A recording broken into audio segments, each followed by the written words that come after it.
Hello everyone, ನಿಮಗೆಲ್ಲರಿಗೂ the bold learners YouTube ಚಾನಲ್ಗೆ ಸ್ವಾಗತ. ಈಗ ಈ ಒಂದು ವಿಡಿಯೋದಲ್ಲಿ ನಾವು ನಿನ್ನೆ ನಡೆದಂತಹ ಅಂದರೆ ದಿನಾಂಕ 22 ಮಾರ್ಚ್ 2026ರಂದು ನಡೆದಂತಹ ಆದರ್ಶ ವಿದ್ಯಾಲಯ ಶಾಲೆಯ ಪ್ರವೇಶ ಪರೀಕ್ಷೆಯ ಕೀ ಉತ್ತರಗಳನ್ನು ಈ ಒಂದು ವಿಡಿಯೋದಲ್ಲಿ ನೋಡೋಣ. ನೀವೀಗ ಸ್ಕ್ರೀನ್ ಮೇಲೆ ನೋಡುತ್ತಿರುವ ಹಾಗೆ ನಾನು ಬಿಡಿಸುತ್ತಿರುವಂತಹ ಪ್ರಶ್ನೆ ಪತ್ರಿಕೆಯ ವರ್ಷನ್ ಕೋಡ್ ಎ ಆಗಿದೆ, ಹೌದಾ? ನಿಮ್ಮ ಪ್ರಶ್ನೆ ಪತ್ರಿಕೆಯ ವರ್ಷನ್ ಕೋಡ್ ಬಿ ಆಗಿರ್ಬೋದು, ಸಿ ಆಗಿರ್ಬೋದು, ಡಿ ಆಗಿರ್ಬೋದು, ಅಥವಾ ಇನ್ಯಾವುದೇ ಆಗಿರ್ಬೋದು. ಓಕೆ, ಎಲ್ಲ ಪ್ರಶ್ನೆ ಪತ್ರಿಕೆಗಳಲ್ಲೂ ಸಹ ಪ್ರಶ್ನೆಗಳು ಸೇಮ್ ಇರುತ್ತೆ, ಆದರೆ ಹಿಂದೆ ಮುಂದಾಗಿ ಬಂದಿರುತ್ತೆ, ಹೌದಾ? ಹಾಗಾಗಿ ನಿಮ್ಮ ಪ್ರಶ್ನೆ ಪತ್ರಿಕೆಯ ವರ್ಷನ್ ಕೋಡ್ ಬೇರೆ ಆಗಿದ್ದರೂ ಸಹ ನೀವು ನಿಮ್ಮ ಉತ್ತರಗಳನ್ನು ಕಂಡುಕೊಳ್ಳಲು ಈ ಒಂದು ವಿಡಿಯೋವನ್ನು ನೀವು ನೋಡ್ಬೋದು. ಹಾಗಿದ್ರೆ ಕನ್ನಡ ವಿಷಯದ ಮೊದಲನೇ ಪ್ರಶ್ನೆಯೊಂದಿಗೆ ಸ್ಟಾರ್ಟ್ ಮಾಡೋಣ. ಗುರುಗಳ ಕೃಪೆಯಿಂದ ಇವರ ಮಗ ಈಗ ಜಿಲ್ಲಾಧಿಕಾರಿ ಅಂತ ಸೆಂಟೆನ್ಸ್ ಕೊಟ್ಟಿದ್ದಾರೆ. ಈ ವಾಕ್ಯದಲ್ಲಿರುವ ಅನುನಾಸಿಕ ಅಕ್ಷರ ಅಂತ ಕೇಳಿದ್ದಾರೆ. ಇದಕ್ಕೆ ಸರಿಯಾದ ಉತ್ತರ ಆಪ್ಷನ್ ನಂಬರ್ ಬಿ ಯಲ್ಲಿ ಇರುವಂಥದ್ದು ಮ ಅನ್ನುವಂಥದ್ದು. ಓಕೆ, ನೆಕ್ಸ್ಟ್ ಎರಡನೇ ಪ್ರಶ್ನೆ. ಒಬ್ಬರಿಂದ ಮತ್ತೊಬ್ಬರಿಗೆ ಹರಡುವ ರೋಗ ಅಂತ ಕೇಳಿದ್ದಾರೆ. ಇಂತಹ ಒಬ್ಬರಿಂದ ಮತ್ತೊಬ್ಬರಿಗೆ ಹರಡುವಂಥ ರೋಗಕ್ಕೆ ನಾವು ಆಪ್ಷನ್ ನಂಬರ್ ಎ ಯಲ್ಲಿ ಇರುವಂತಹ ಸೋಂಕು ಅಂತ ಕರಿತೇವೆ. ಹಾಗೆ ಮೂರನೇ ಪ್ರಶ್ನೆ ನೋಡಿ. ಕೈಲಾಸದಲ್ಲಿ ಬೃಹತ್ ಕೃಷಿ ವಸ್ತುಗಳನ್ನ ನೋಡಿದೆ ಅಂತ ಇದೆ. ಈ ವಾಕ್ಯದಲ್ಲಿರುವ ವಿಜಾತಿ ಸಂಯುಕ್ತಾಕ್ಷರ ಪದ ಅಂತ ಇದ್ದಾರೆ. ಇದಕ್ಕೆ ಸರಿಯಾದ ಉತ್ತರ ಆಪ್ಷನ್ ನಂಬರ್ ಡಿ ಯಲ್ಲಿ ಇರುವಂಥದ್ದು ವಸ್ತುಗಳ ಅನ್ನುವಂಥದ್ದು. ಓಕೆ, ಈ ಒಂದು ಏನು ವಿಡಿಯೋದಲ್ಲಿ ನಾವು ಜಸ್ಟ್ ಕೀ ಆನ್ಸರ್ಗಳನ್ನ ಮಾತ್ರ ನೋಡ್ತಾ ಹೋಗೋಣ. ಹಾಗೆ ಮುಂಬರುವಂತಹ ವಿಡಿಯೋಗಳಲ್ಲಿ ಈ ಒಂದು ಕೀ ಉತ್ತರಗಳಿಗೆ ಸವಿವರಾದ ಅಂದರೆ ವಿವರಣೆ ಇರುವಂತಹ ಒಂದು ವಿಡಿಯೋವನ್ನು ಸಹ ಮುಂದೆ ನಾವು ಅಪ್ಲೋಡ್ ಮಾಡ್ತೇವೆ. ಹಾಗಾಗಿ ನಮ್ಮ ಚಾನಲನ್ನು ಸಬ್ಸ್ಕ್ರೈಬ್ ಮಾಡಿಟ್ಕೊಂಡಿರಿ. ನಾಲ್ಕನೇ ಪ್ರಶ್ನೆಯನ್ನು ನೋಡಿ. ನೀನು, ನಾನು, ಇವನು ಮತ್ತು ಅವರು ತಪ್ಪದೇ ಶಾಲೆಗೆ ಹೋಗುವ. ಈ ವಾಕ್ಯದಲ್ಲಿ ಬಹುವಚನ ಸೂಚಕ ಪದ ಅಂತ ಕೇಳಿದ್ದಾರೆ. ಇದಕ್ಕೆ ಸರಿಯಾದ ಉತ್ತರ ಆಪ್ಷನ್ ನಂಬರ್ 3ರಲ್ಲಿರುವಂಥದ್ದು ಅವರು. ಹಾಗೆ ಐದನೇ ಪ್ರಶ್ನೆ. ಗುರುತು ಹಾಗೂ ವ್ಯವಹಾರದ ಉಪಯೋಗಕ್ಕೆ ಇಟ್ಟುಕೊಂಡ ಹೆಸರುಗಳೆಲ್ಲ ಅಂತ ಕೇಳಿದ್ದಾರೆ. ಓಕೆ, ಇದಕ್ಕೆ ಸರಿಯಾದ ಪ್ರಶ್ನೆ ಆಪ್ಷನ್ ನಂಬರ್ ಬಿ ಯಲ್ಲಿ ಇರುವಂಥದ್ದು. ಓಕೆ, ಬಿ ಆಪ್ಷನ್ ಸರಿಯಾದ ಉತ್ತರ ಅಂಕಿತ ನಾಮ. ಹಾಗೆ ಐದನೇ ಪ್ರಶ್ನೆ. ಕಂಪು, ಕೊಂಬೆ, ಕರಿದು, ಕಡಲು ಈ ಪದಗಳನ್ನು ಅಕಾರದಿಯಾಗಿ ಬರೆದಾಗ ಮೊದಲು ಬರುವ ಪದ ಅಂತ ಕೇಳಿದ್ದಾರೆ. ಹಾಗಾದರೆ ಅಂದರೆ ಇಂಗ್ಲೀಷ್ ಡಿಕ್ಷನರಿಯಲ್ಲಿ ಹೇಗೆ ನೀವು ಇಂಗ್ಲೀಷ್ ವರ್ಡ್ಸನ್ನು ಅಲ್ಫಾಬೆಟ್ ವೈಸ್ ಏನು ಬರಿತೀರಾ, ಅದೇ ರೀತಿ ಕನ್ನಡದ ಡಿಕ್ಷನರಿಯಲ್ಲೂ ಸಹ ಅಕ್ಷರಗಳನ್ನು ಅಲ್ಫಾಬೆಟ್ ವೈಸ್ ಬರೀತಾರೆ, ಹೌದಾ? ಅದರ ಪ್ರಕಾರ ಅಂದರೆ ಕನ್ನಡದ ನಿಘಂಟಿನ ಪ್ರಕಾರ ಈ ಒಂದು ಆಪ್ಷನ್ಗಳಲ್ಲಿ ಕೊಟ್ಟಿರುವಂತಹ ಏನು ಶಬ್ದಗಳನ್ನು ನೋಡಿದಾಗ ನಾವು ಅಥವಾ ಪದಗಳನ್ನು ನೋಡಿದಾಗ ನಾವು ಮೊದಲಿಗೆ ಯಾವ್ದು ಪದ ಬರುತ್ತೆ ಅಂತ ಅಂದರೆ ಆಪ್ಷನ್ ನಂಬರ್ ಡಿ ಯಲ್ಲಿರುವಂಥದ್ದು ಕಡಲು ಅಂತ ಬರ್ತದೆ. ಓಕೆ, ಆಮೇಲೆ ಇನ್ನುಳಿದಂಥ ಆಪ್ಷನ್ಗಳು ಅಥವಾ ಪದಗಳು ಬರ್ತಾ ಹೋಗ್ತವೆ. ಹಾಗೆ ಏಳನೇ ಪ್ರಶ್ನೆಯನ್ನು ನೋಡೋಣ. ನಾಮಪದದ ವಿಶೇಷ ಗುಣವನ್ನು ತಿಳಿಸುವ ಅಥವಾ ಸೂಚಿಸುವ ಪದವೇ ಅಂತ ಕೇಳಿದ್ದಾರೆ. ಇದಕ್ಕೆ ಸರಿಯಾದ ಉತ್ತರ ಗುಣವಿಶೇಷಣ ಅಂತ. ಓಕೆ, ಹಾಗೆ ಎಂಟನೇ ಪ್ರಶ್ನೆಯನ್ನು ನೋಡೋಣ. ಬೆಟ್ಟದಾವರೆಯನ್ನು ಮೇಲಿಟ್ಟು ಬಂದ ಹುಡುಗರೆಲ್ಲರೂ ಮೇಲೇರುವಂತೆ ಶಿಕ್ಷಕರು ತಿಳಿಸಿದರು. ಮೇಲಿನ ಯಾವ ಪದ ಬಿಡಿಸಿದಾಗ ಆದೇಶ ಸಂಧಿ ಏರ್ಪಡಿಸುವುದು ಅಂತ ಕೇಳಿದ್ದಾರೆ. ಹಾಗಾದರೆ ಇದಕ್ಕೆ ಸರಿಯಾದ ಉತ್ತರ ಆಪ್ಷನ್ ನಂಬರ್ ಎ ಅಲ್ಲಿ ಇರುವಂಥದ್ದು. ಓಕೆ, ಬೆಟ್ಟದಾವರೆ ಅನ್ನುವಂಥದ್ದು. ಹಾಗೆ ಒಂಬತ್ತನೇ ಪ್ರಶ್ನೆ. ಗುರುಗಳ ದೆಸೆಯಿಂದ ನನ್ನ ಬಾಳು ಬೆಳಕಾಯಿತು. ದೆಸೆಯಿಂದ ಪದವು ಸೂಚಿಸುವ ವಿಭಕ್ತಿ ಅಂತ ಕೇಳಿದ್ದಾರೆ. ಇದಕ್ಕೆ ಸರಿಯಾದ ಉತ್ತರ ಪಂಚಮಿ ಎನ್ನುವಂಥದ್ದು. ಆಪ್ಷನ್ ಡಿ ಯಲ್ಲಿರುವಂಥದ್ದು ಪಂಚಮಿ, ಹೌದಾ? ಹತ್ತನೇ ಪ್ರಶ್ನೆ. ಮಗನು ತಂದೆಗೆ ಬರೆಯುವ ಪತ್ರ ಯಾವ ರೀತಿಯದ್ದು ಅಂತ ಕೇಳಿದ್ದಾರೆ. ಇದಕ್ಕೆ ಸರಿಯಾದ ಉತ್ತರ ವೈಯಕ್ತಿಕ ಪತ್ರ, ಹೌದಾ? 11ನೇ ಪ್ರಶ್ನೆಗೆ ಹೋಗೋದಕ್ಕಿಂತ ಮುಂಚೆ ಒಂದು ನೋಟಿಸ್ ಇದೆ ನಮ್ಮ ಕಡೆಯಿಂದ. ಅದೇನಪ್ಪ ಅಂತಂದರೆ, ಈಗಾಗಲೇ ನಮ್ಮಿಂದ ನೀವು ಆದರ್ಶ ವಿದ್ಯಾಲಯ ಏನು ಶಾಲೆಗೆ ಸಂಬಂಧಿಸಿದಂತೆ ಹಿಂದಿನ ವರ್ಷದ ಪ್ರಶ್ನೆ ಪತ್ರಿಕೆಗಳನ್ನ ತೆಗೆದುಕೊಂಡು ನಿಮ್ಮ ತಯಾರಿಯನ್ನು ನಡೆಸಿದ್ರಿ, ಹೌದಾ? ಎಲ್ಲರದ್ದು ನಿಮ್ಮ ಪರೀಕ್ಷೆ ಅಂದರೆ ನಮ್ಮಿಂದ ಪ್ರಶ್ನೆ ಪತ್ರಿಕೆಗಳನ್ನ ತೆಗೆದುಕೊಂಡಂಥ ಎಲ್ಲ ವಿದ್ಯಾರ್ಥಿಗಳದ್ದು ನಿಮ್ಮ ಪರೀಕ್ಷೆ ಚೆನ್ನಾಗಾಗಿದೆ ಅಂತ ಭಾವಿಸ್ತಾ, ಓಕೆ, ಇದೀಗ ಮುಂದೆ ಬರುವಂತಹ ಪ್ರಶ್ನೆ ಇದು ಪರೀಕ್ಷೆ ಯಾವುದಪ್ಪ ಅಂತಂದರೆ ಅಲ್ಪಸಂಖ್ಯಾತರ ವಸತಿ ಶಾಲೆ ಪರೀಕ್ಷೆ ಅಥವಾ ಮೈನಾರಿಟಿ ರೆಸಿಡೆನ್ಷಿಯಲ್ ಸ್ಕೂಲ್ ಅಥವಾ ಅದೇ ರೀತಿಯಾಗಿ ಮೈನಾರಿಟಿ ಮುರಾರ್ಜಿ ಶಾಲೆ ಅಂತಲೂ ಅನ್ಬೋದು ಅಥವಾ APJ ಅಬ್ದುಲ್ ಕಲಾಂ ಶಾಲೆ ಅಂತಲೂ ಅನ್ಬೋದು. ಓಕೆ, ಈ ಒಂದು ಪರೀಕ್ಷೆಗಳಿಗೆ ನಿಮಗೆ ತಾತ್ಕಾಲಿಕ ದಿನಾಂಕ ನೀಡಿದ್ದಾರೆ. ಎಷ್ಟಂತಂದರೆ ಮಾರ್ಚ್ 29 ಅಂತ. ಓಕೆ, ಸೊ ಆ ಪರೀಕ್ಷೆಗೂ ಸಹ ನಿಮಗೆ ಹಿಂದಿನ ವರ್ಷದ ಪ್ರಶ್ನೆ ಪತ್ರಿಕೆಗಳು ಬೇಕಾಗಿದ್ದಲ್ಲಿ ಈ ಒಂದು ಸ್ಕ್ರೀನ್ ಮೇಲೆ ಕಾಣುತ್ತಿರುವಂತಹ ವಾಟ್ಸಪ್ ನಂಬರನ್ನು ನೀವು ಸಂಪರ್ಕಿಸ್ಬೋದು. ಓಕೆ, ನಾವು ನಿಮಗೆ ಈ ಹಿಂದಿನ ವರ್ಷದ ಪ್ರಶ್ನೆ ಪತ್ರಿಕೆಗಳನ್ನ PDF ಫಾರ್ಮೆಟ್ನಲ್ಲಿ ವಾಟ್ಸಪ್ಗೆ ನಿಮಗೆ ಸೆಂಡ್ ಮಾಡ್ತೇವೆ. ಹೌದಾ, ಆದರೆ ಈ ಒಂದು ಪ್ರಶ್ನೆ ಪತ್ರಿಕೆಗಳು ಉಚಿತ ಆಗಿರುವುದಿಲ್ಲ. ನಾವು ನಿಗದಿಪಡಿಸಿರುವಂತಹ ಫೀಸನ್ನು ನೀವು ನಮಗೆ ಗೂಗಲ್ ಪೇ ಅಥವಾ ಫೋನ್ಪೇ ಮಾಡಿದರೆ ನಿಮಗೆ ಈ ಒಂದು ಪ್ರಶ್ನೆ ಪತ್ರಿಕೆಗಳನ್ನ ಕಳಿಸ್ಕೊಡ್ತೀವಿ. ನೀವು ಅದನ್ನು ಹಾಗೆ ಮೊಬೈಲ್ನಲ್ಲಿ ಆದರೂ ಓದ್ಬೋದು ಅಥವಾ ಜೆರಾಕ್ಸ್ ಮಾಡಿ ಆದರೂ ಸಹ ಓದ್ಕೊಳ್ಬೋದು. ಓಕೆ, ಹಾಗೆ ನಮ್ಮ ಯೂಟ್ಯೂಬ್ ಚಾನಲ್ನ ವಾಟ್ಸಪ್ ಗ್ರೂಪ್ ಮಾಡಿದ್ದೇವೆ ಒಂದು. ಓಕೆ, ಸೊ ನಮ್ಮ ವಾಟ್ಸಪ್ ಗ್ರೂಪನ್ನು ನೀವು ಜಾಯ್ನ್ ಆಗಲು ಬಯಸಿದ್ದಲ್ಲಿ ಈ QR ಕೋಡನ್ನು ಸ್ಕ್ಯಾನ್ ಮಾಡಿ ನಮ್ಮ ವಾಟ್ಸಪ್ ಗ್ರೂಪನ್ನು ನೀವು ಜಾಯ್ನ್ ಆಗ್ಬೋದು. ಓಕೆ, ಸೊ ಹಾಗಾದರೆ ಈಗ 11ನೇ ಪ್ರಶ್ನೆಯಿಂದ ಸ್ಟಾರ್ಟ್ ಮಾಡೋಣ. ಮಾತಿಗಿಂತ ಕೃತಿ ಲೇಸು ಎಂಬ ತತ್ವ ಜನರಲ್ ಬೇವೂರ್ ಅವರದು ಅಂತ. ಹೌದಾ, ನಿಮ್ಮ ಪಠ್ಯಪುಸ್ತಕದಿಂದನೇ ಬಂದಂತಹ ಪ್ರಶ್ನೆ ಇದು. ಸೊ ಇದಕ್ಕೆ ಸರಿಯಾದ ಉತ್ತರ ನೋಡೋಣ. Option number B. ಹೌದಾ, ಇಲ್ಲಿ ಏನು ಕೇಳಿದ್ದಾರೆ, ಈ ವಾಕ್ಯದಲ್ಲಿ ಬಳಕೆಯಾಗಿರುವ ಲೇಖನ ಚಿಹ್ನೆಗಳು ಅಂತ ಕೇಳಿದ್ದಾರೆ. ಸೊ ಇದಕ್ಕೆ ಸರಿಯಾದ ಉತ್ತರ ಆಪ್ಷನ್ ನಂಬರ್ B ಯಲ್ಲಿರುವಂಥದ್ದು ವಾಕ್ಯ ವೇಷ್ಟನ ಚಿಹ್ನೆ ಮತ್ತು ಪೂರ್ಣ ವಿರಾಮ ಚಿಹ್ನೆ ಅನ್ನುವಂಥದ್ದು. ಹೌದಾ, ನೆಕ್ಸ್ಟ್ 12ನೇ ಪ್ರಶ್ನೆಯನ್ನು ನೋಡೋಣ. ಕಿತ್ತೂರನ್ನು ರಕ್ಷಿಸುವ ಅಚಲ ವಿಶ್ವಾಸದಿಂದ ರಾಯಣ್ಣ ಯುದ್ಧ ಮಾಡಿದನು. ಹೌದಾ, ಅಚಲ ಅಂತಂದ್ರೇನು, ಮೂಮೆಂಟ್ ಆಗದೇ ಇರುವಂಥದ್ದು, ತನ್ನ ಜಾಗವನ್ನು ಚೇಂಜ್ ಮಾಡದೇ ಇರುವಂಥದ್ದು. ಹೌದಾ, ಸೊ ಇದಕ್ಕೇನು ಕೇಳಿದ್ದಾರೆ, ವಿರುದ್ಧಾರ್ಥಕ ಪದ ಕೇಳಿದ್ದಾರೆ. ಸೊ ಇದು ತನ್ನ ಜಾಗವನ್ನು ಚೇಂಜ್ ಮಾಡದೇ ಇರುವುದು ಅಥವಾ ಮೂಮೆಂಟ್ ಮಾಡದೇ ಇರುವುದು ಅಂತಂದರೆ ನಮಗೀಗ ಮೂಮೆಂಟ್ ಆಗಬೇಕು, ಜಾಗವನ್ನು ಚೇಂಜ್ ಮಾಡಬೇಕು. ಹಾಗಾದರೆ ಇದಕ್ಕೆ ಸರಿಯಾದ ವಿರುದ್ಧ ಪದ ಯಾವುದಪ್ಪ ಅಂದರೆ ಛಲ ಅನ್ನುವಂಥದ್ದು. ಓಕೆ, ನೆಕ್ಸ್ಟ್ 13ನೇ ಪ್ರಶ್ನೆಯನ್ನು ನೋಡೋಣ. ಹೊಟ್ಟೆಗಿಲ್ಲದವರ ಹೊಟ್ಟೆಗೆ ಹಾಕಲು ನಡೆದಾನ ಪಡೆದಾನ ಬಂದಾನ, ಕುಣಿಸುವವರ ಹೊಟ್ಟೆ ತಣ್ಣಗಾಗಲಿ ಎಂದು ಮುಗಿಲಿಗೆ ಕೈ ಮುಗಿದು ನಿಂದಾನ. ಈ ಪದ್ಯದಲ್ಲಿ ಕೈ ಮುಗಿಯುತ್ತಿರುವುದು ಅಂತ ಕೇಳಿದ್ದಾರೆ. ಓಕೆ, ಸೊ ತುಂಬ ಈಸಿಯಾದಂಥ ಪ್ರಶ್ನೆ. ಸೊ ಇದಕ್ಕೆ ಸರಿಯಾದ ಉತ್ತರ ಆಪ್ಷನ್ B ಯಲ್ಲಿ ಇರುವಂಥದ್ದು ಕರಡಿ. ಹೌದಾ, 14ನೇ ಪ್ರಶ್ನೆಯನ್ನು ನೋಡೋಣ. ಶಾಲಾ ಮೈದಾನದಲ್ಲಿ ಮಕ್ಕಳು ಆಟ ಆಡುತ್ತಿದ್ದಾರೆ. ಈ ವಾಕ್ಯದಲ್ಲಿರುವ ಕ್ರಿಯಾಪದ ಅಂತ ಕೇಳಿದ್ದಾರೆ. ಓಕೆ, ಸೊ ಕ್ರಿಯೆಯನ್ನು ಸೂಚಿಸುವಂತಹ ಪದವೇ ಕ್ರಿಯಾಪದ, ಹಾಗಾಗಿ ಆಡುತ್ತಿದ್ದಾರೆ ಸರಿಯಾದ ಉತ್ತರ. 15ನೇ ಪ್ರಶ್ನೆ. ನಡೆಯುತ್ತಿರುವ ಕ್ರಿಯೆಗಳನ್ನು ಸೂಚಿಸುವ ಕಾಲ, ಅಂದರೆ ಈಗ ಸದ್ಯಗೆ ನಡೆಯುತ್ತಿರುವಂತಹ ಕ್ರಿಯೆಯನ್ನು ಸೂಚಿಸುವಂತಹ ಕಾಲ ಯಾವುದು ಅಂದರೆ ವರ್ತಮಾನ ಕಾಲ. ಹೌದಾ, ನೆಕ್ಸ್ಟ್ 16ನೇ ಪ್ರಶ್ನೆ. ತಿನ್ನು ಧಾತುವನ್ನು ವರ್ತಮಾನ ಕಾಲದ ಉತ್ತಮ ಪುರುಷ ಏಕವಚನದ ಕ್ರಿಯಾರೂಪದಲ್ಲಿ ಬರೆದಾಗ ಅಂತ ಕೇಳಿದ್ದಾರೆ.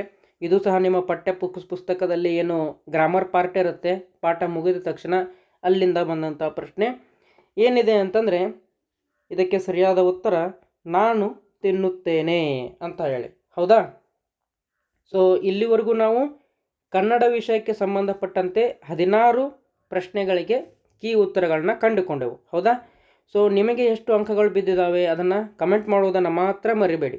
ಹೌದಾ, ಏಕೆಂದರೆ ನಿಮ್ಮ ಪರೀಕ್ಷೆ ಹೇಗಿದೆ, ಬೇರೆ ಮಕ್ಕಳ ಪರೀಕ್ಷೆ ಹೇಗಾಗಿದೆ ನಿಮಗೆ ಒಂದು ಅಂದಾಜು ಸಿಗುತ್ತೆ. ಹೌದಾ, ಆಮೇಲೆ ನಿಮಗೆ ಯಾವುದಾದ್ರೂ ಪ್ರಶ್ನೆಯಲ್ಲಿ ಕನ್ಫ್ಯೂಷನ್ ಇದ್ದರೆ ಅದನ್ನೂ ಸಹ ಕಮೆಂಟ್ ಬಾಕ್ಸ್ನಲ್ಲಿ ತಿಳಿಸಿ ನಮಗೆ. ಓಕೆ, ಈಗ ನಾವು ಕನ್ನಡ ವಿಷಯದ್ದು ಮುಗಿಸಿದ್ದೀವಿ, ಹಾಗೆ ಇಂಗ್ಲೀಷ್ ವಿಷಯವನ್ನು ಸ್ಟಾರ್ಟ್ ಮಾಡೋಣ. ಸೊ ಇಂಗ್ಲೀಷ್ ವಿಷಯದ ಮೊದಲನೇ ಪ್ರಶ್ನೆಯನ್ನು ನೋಡಿ. The plural form of the word authority ಅಂತ ಕೇಳಿದ್ದಾರೆ. ಓಕೆ, ಬಹುವಚನ ರೂಪ ಕೇಳಿದ್ದಾರೆ ಅಥಾರಿಟಿದು. ಸೊ ಇದಕ್ಕೆ ಸರಿಯಾದ ಉತ್ತರ ಆಪ್ಷನ್ ನಂಬರ್ C ಯಲ್ಲಿರುವಂಥದ್ದು ಅಥಾರಿಟೀಸ್. ಹೌದಾ, ರೈಟ್ ಇನ್ ಒನ್ ವರ್ಡ್ ಅಂತ ಕೇಳಿದ್ದಾರೆ. ಓಕೆ, ಒಂದು ಸೆಂಟೆನ್ಸ್ ಕೊಟ್ಟಿದ್ದಾರೆ ಈ ರೀತಿ, ಅದಕ್ಕೆ ಒಂದು ವರ್ಡಲ್ಲಿ ನೀವು ಉತ್ತರವನ್ನು ಹೇಳಬೇಕು. ಏನು ಕೇಳಿದ್ದಾರೆ, a place where wild animals leave ಅಂತ ಕೇಳಿದ್ದಾರೆ. ಸೊ ಕಾಡು ಪ್ರಾಣಿಗಳು ಇರುವಂತಹ ಸ್ಥಳ ಯಾವುದು, ಕಾಡು. ಹೌದಾ, ಸೊ ಅದೇ ರೀತಿಯಾಗಿ ಫಾರೆಸ್ಟ್ ಅನ್ನುವಂಥದ್ದು ಸರಿಯಾದ ಉತ್ತರ ಆಗುತ್ತೆ. ನೆಕ್ಸ್ಟ್ ಮೂರನೇ ಪ್ರಶ್ನೆ ನೋಡೋಣ. The other gender of the underlined word to complete the sentence ಅಂತ ಹೇಳಿದ್ದಾರೆ. ಓಕೆ, ಅಂದರೆ ವೈಫ್ ಏನಿದೆ ಸ್ತ್ರೀಲಿಂಗ ರೂಪ, ಅದರ ಪುಲ್ಲಿಂಗ ರೂಪವನ್ನು ನೀವು ಬರಿಬೇಕಿಲ್ಲಿ. ಹೌದಾ, the wife and dash var laughing at the monkey ಅಂತ ಕೇಳಿದ್ದಾರೆ. ಹಾಗಾದರೆ ವೈಫ್ ಸ್ತ್ರೀಲಿಂಗ ರೂಪ ಆದರೆ ಅದರದ್ದು ಪುಲ್ಲಿಂಗ ರೂಪ ಯಾವುದು? ಹಸ್ಬೆಂಡ್. ಹೌದಾ, ಹಸ್ಬೆಂಡ್ ಅನ್ನುವಂಥದ್ದು.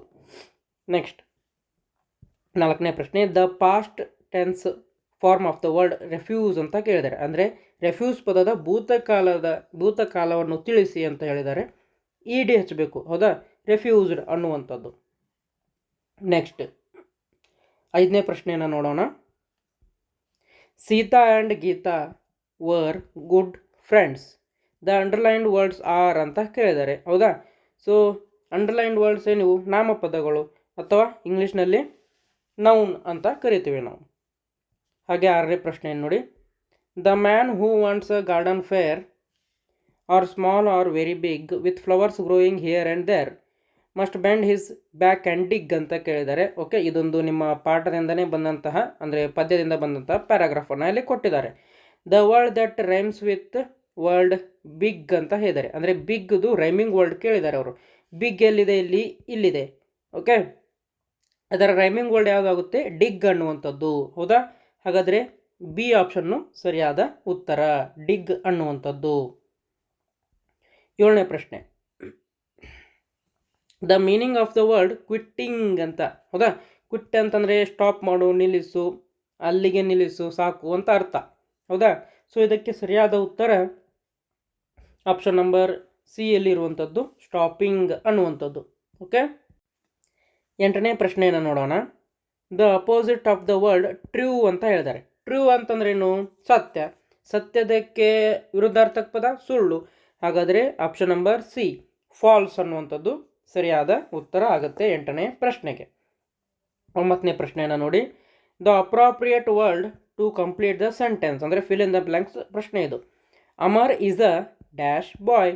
ಹೌದಾ, ಬ್ಯೂಟಿ ಆಗಲ್ಲ, ಲಾಂಗ್ ಆಗಲ್ಲ, ಬೆಟರ್ ಆಗೋದಿಲ್ಲ. ಇದಕ್ಕೆ ಸರಿಯಾದ ಉತ್ತರ ಕ್ಲೆವರ್ ಅನ್ನುವಂಥದ್ದು. ಓಕೆ, ಸೊ ಇದೀಗ ಅಂದರೆ ಈ ವಿಡಿಯೋದಲ್ಲಿ ಕೇವಲ ಕೀ ಉತ್ತರಗಳನ್ನ ಮಾತ್ರ ನೋಡೋಣ. ಹಾಗೆ ಮುಂಬರುವಂತಹ ಏನು ವಿಡಿಯೋಗಳಲ್ಲಿ ಈ ಕೀ ಉತ್ತರಗಳಿಗೆ ವಿವರಣೆಯನ್ನು ಸಹ ನೋಡೋಣ. ಹೌದಾ, ಆಮೇಲೆ ಇನ್ನು ಮುಂದೆ ಬರುವಂತಹ ಈ ಅಲ್ಪಸಂಖ್ಯಾತರ ವಸತಿ ಶಾಲೆ ಏನು ಪರೀಕ್ಷೆ ಇದೆ ಅದಕ್ಕೆ ಸಂಬಂಧಪಟ್ಟಂಥ ವಿಡಿಯೋಗಳನ್ನ ಅಪ್ಲೋಡ್ ಮಾಡ್ತಾ ಇರ್ತೀವಿ. ನಮ್ಮ ಚಾನಲನ್ನು ಸಬ್ಸ್ಕ್ರೈಬ್ ಮಾಡೋದನ್ನು ಮರಿಬೇಡಿ. ಹಾಗೆ ನಮ್ಮ ವಾಟ್ಸಪ್ ಗ್ರೂಪನ್ನು ಸಹ ಜಾಯ್ನ್ ಆಗಿರಿ. ನೆಕ್ಸ್ಟ್ 9ನೇ ಪ್ರಶ್ನೆ ಆಯಿತಾ. 10ನೇ ಪ್ರಶ್ನೆ. The appropriate word to be filled in the blank to make a meaningful sentence ಅಂತ ಕೇಳಿದ್ದಾರೆ. ಓಕೆ, ಇದು fill in the blanks. Seema wanted dash to play. Easy.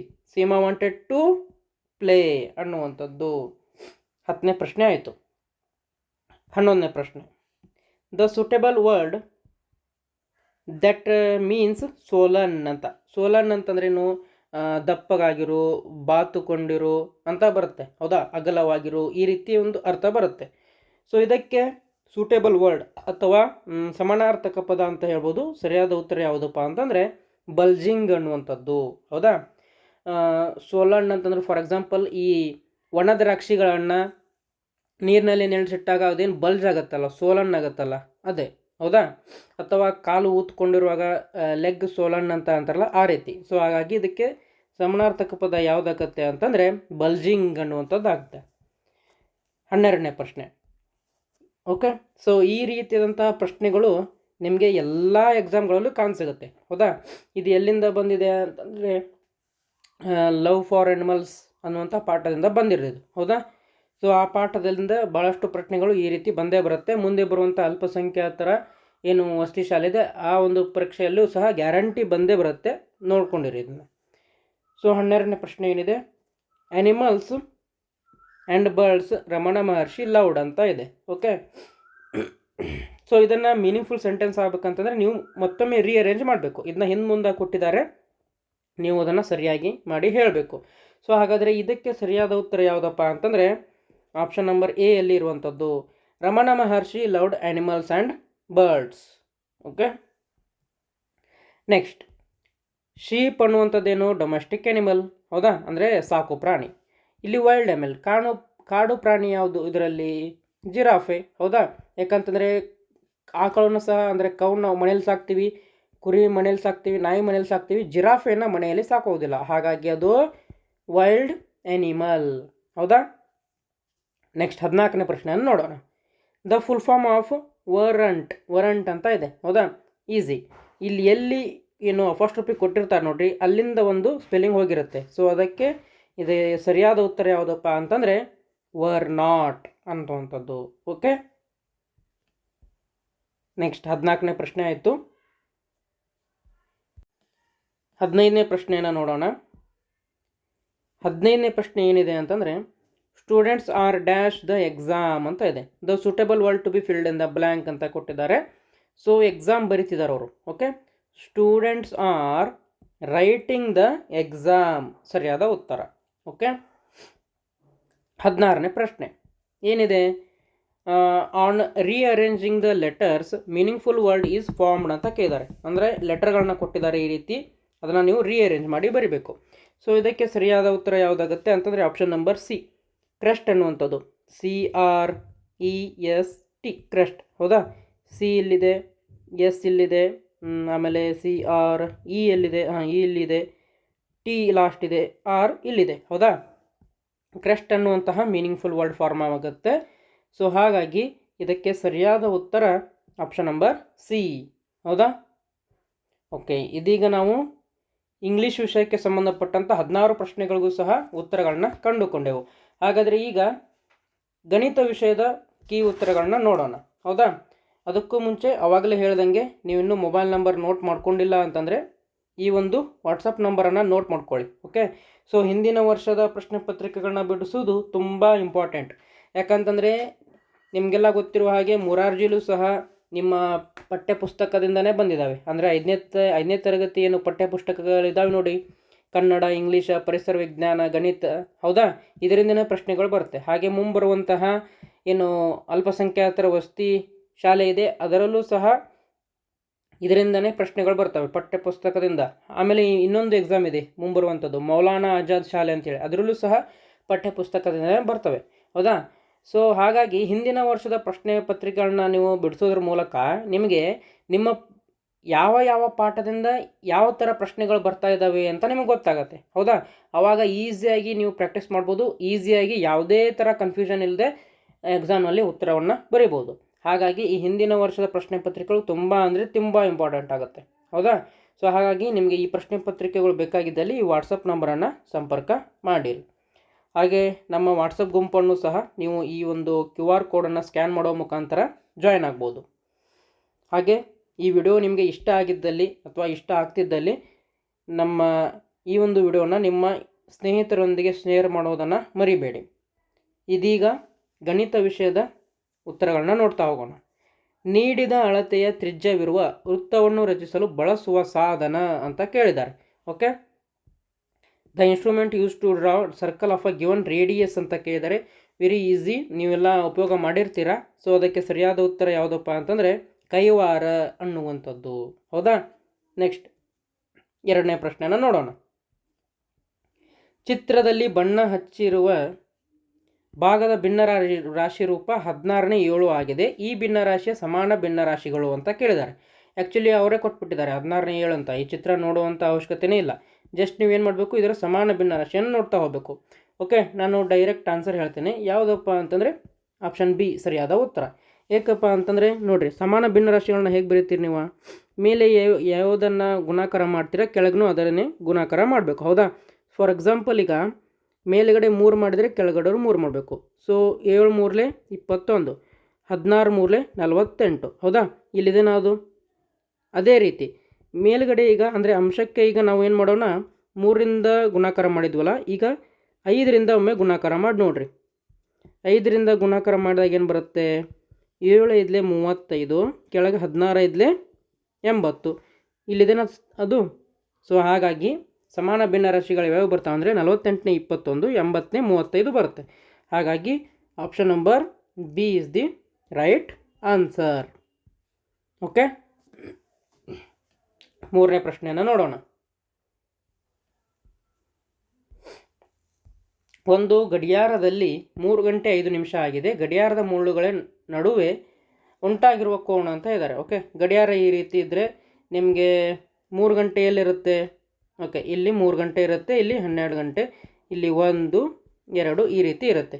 Time ಎಷ್ಟು ಹೇಳಿದ್ದಾರೆ ಅವರು? 3 ಗಂಟೆ 5 ನಿಮಿಷ. ಅಂದರೆ ಸಣ್ಣ ಮುಳ್ಳು ಇಲ್ಲಿ, 3 ಗಂಟೆ 5 ನಿಮಿಷ ಅಂದರೆ ದೊಡ್ಡ ಮುಳ್ಳು ಇಲ್ಲಿ. ಓಕೆ, ಈ ನಡುವೆ ಉಂಟಾಗಿರುವಂತಹ ಕೋನ ಯಾವುದು? 90 ಡಿಗ್ರಿಗಿಂತ ಕಮ್ಮಿ ಇದೆ. 90 ಡಿಗ್ರಿಗಿಂತ ಕಮ್ಮಿ ಇರುವಂತಹ ಕೋನ ಯಾವುದು? ಲಂಬ ಕೋನ, ಲಘು ಕೋನ. ಹೌದಾ? ಅಕ್ಯೂಟ್ ಆ್ಯಂಗಲ್ ಅನ್ನುವಂಥದ್ದು. ಹೌದಾ? ಲಘು ಕೋನ ಅಂದರೆ 90 ಡಿಗ್ರಿಗಿಂತ ಕಮ್ಮಿ ಇರುವಂಥದ್ದು ಯಾವುದು? ಲಘು ಕೋನ, ಅಕ್ಯೂಟ್ ಆ್ಯಂಗಲ್. ನೆಕ್ಸ್ಟ್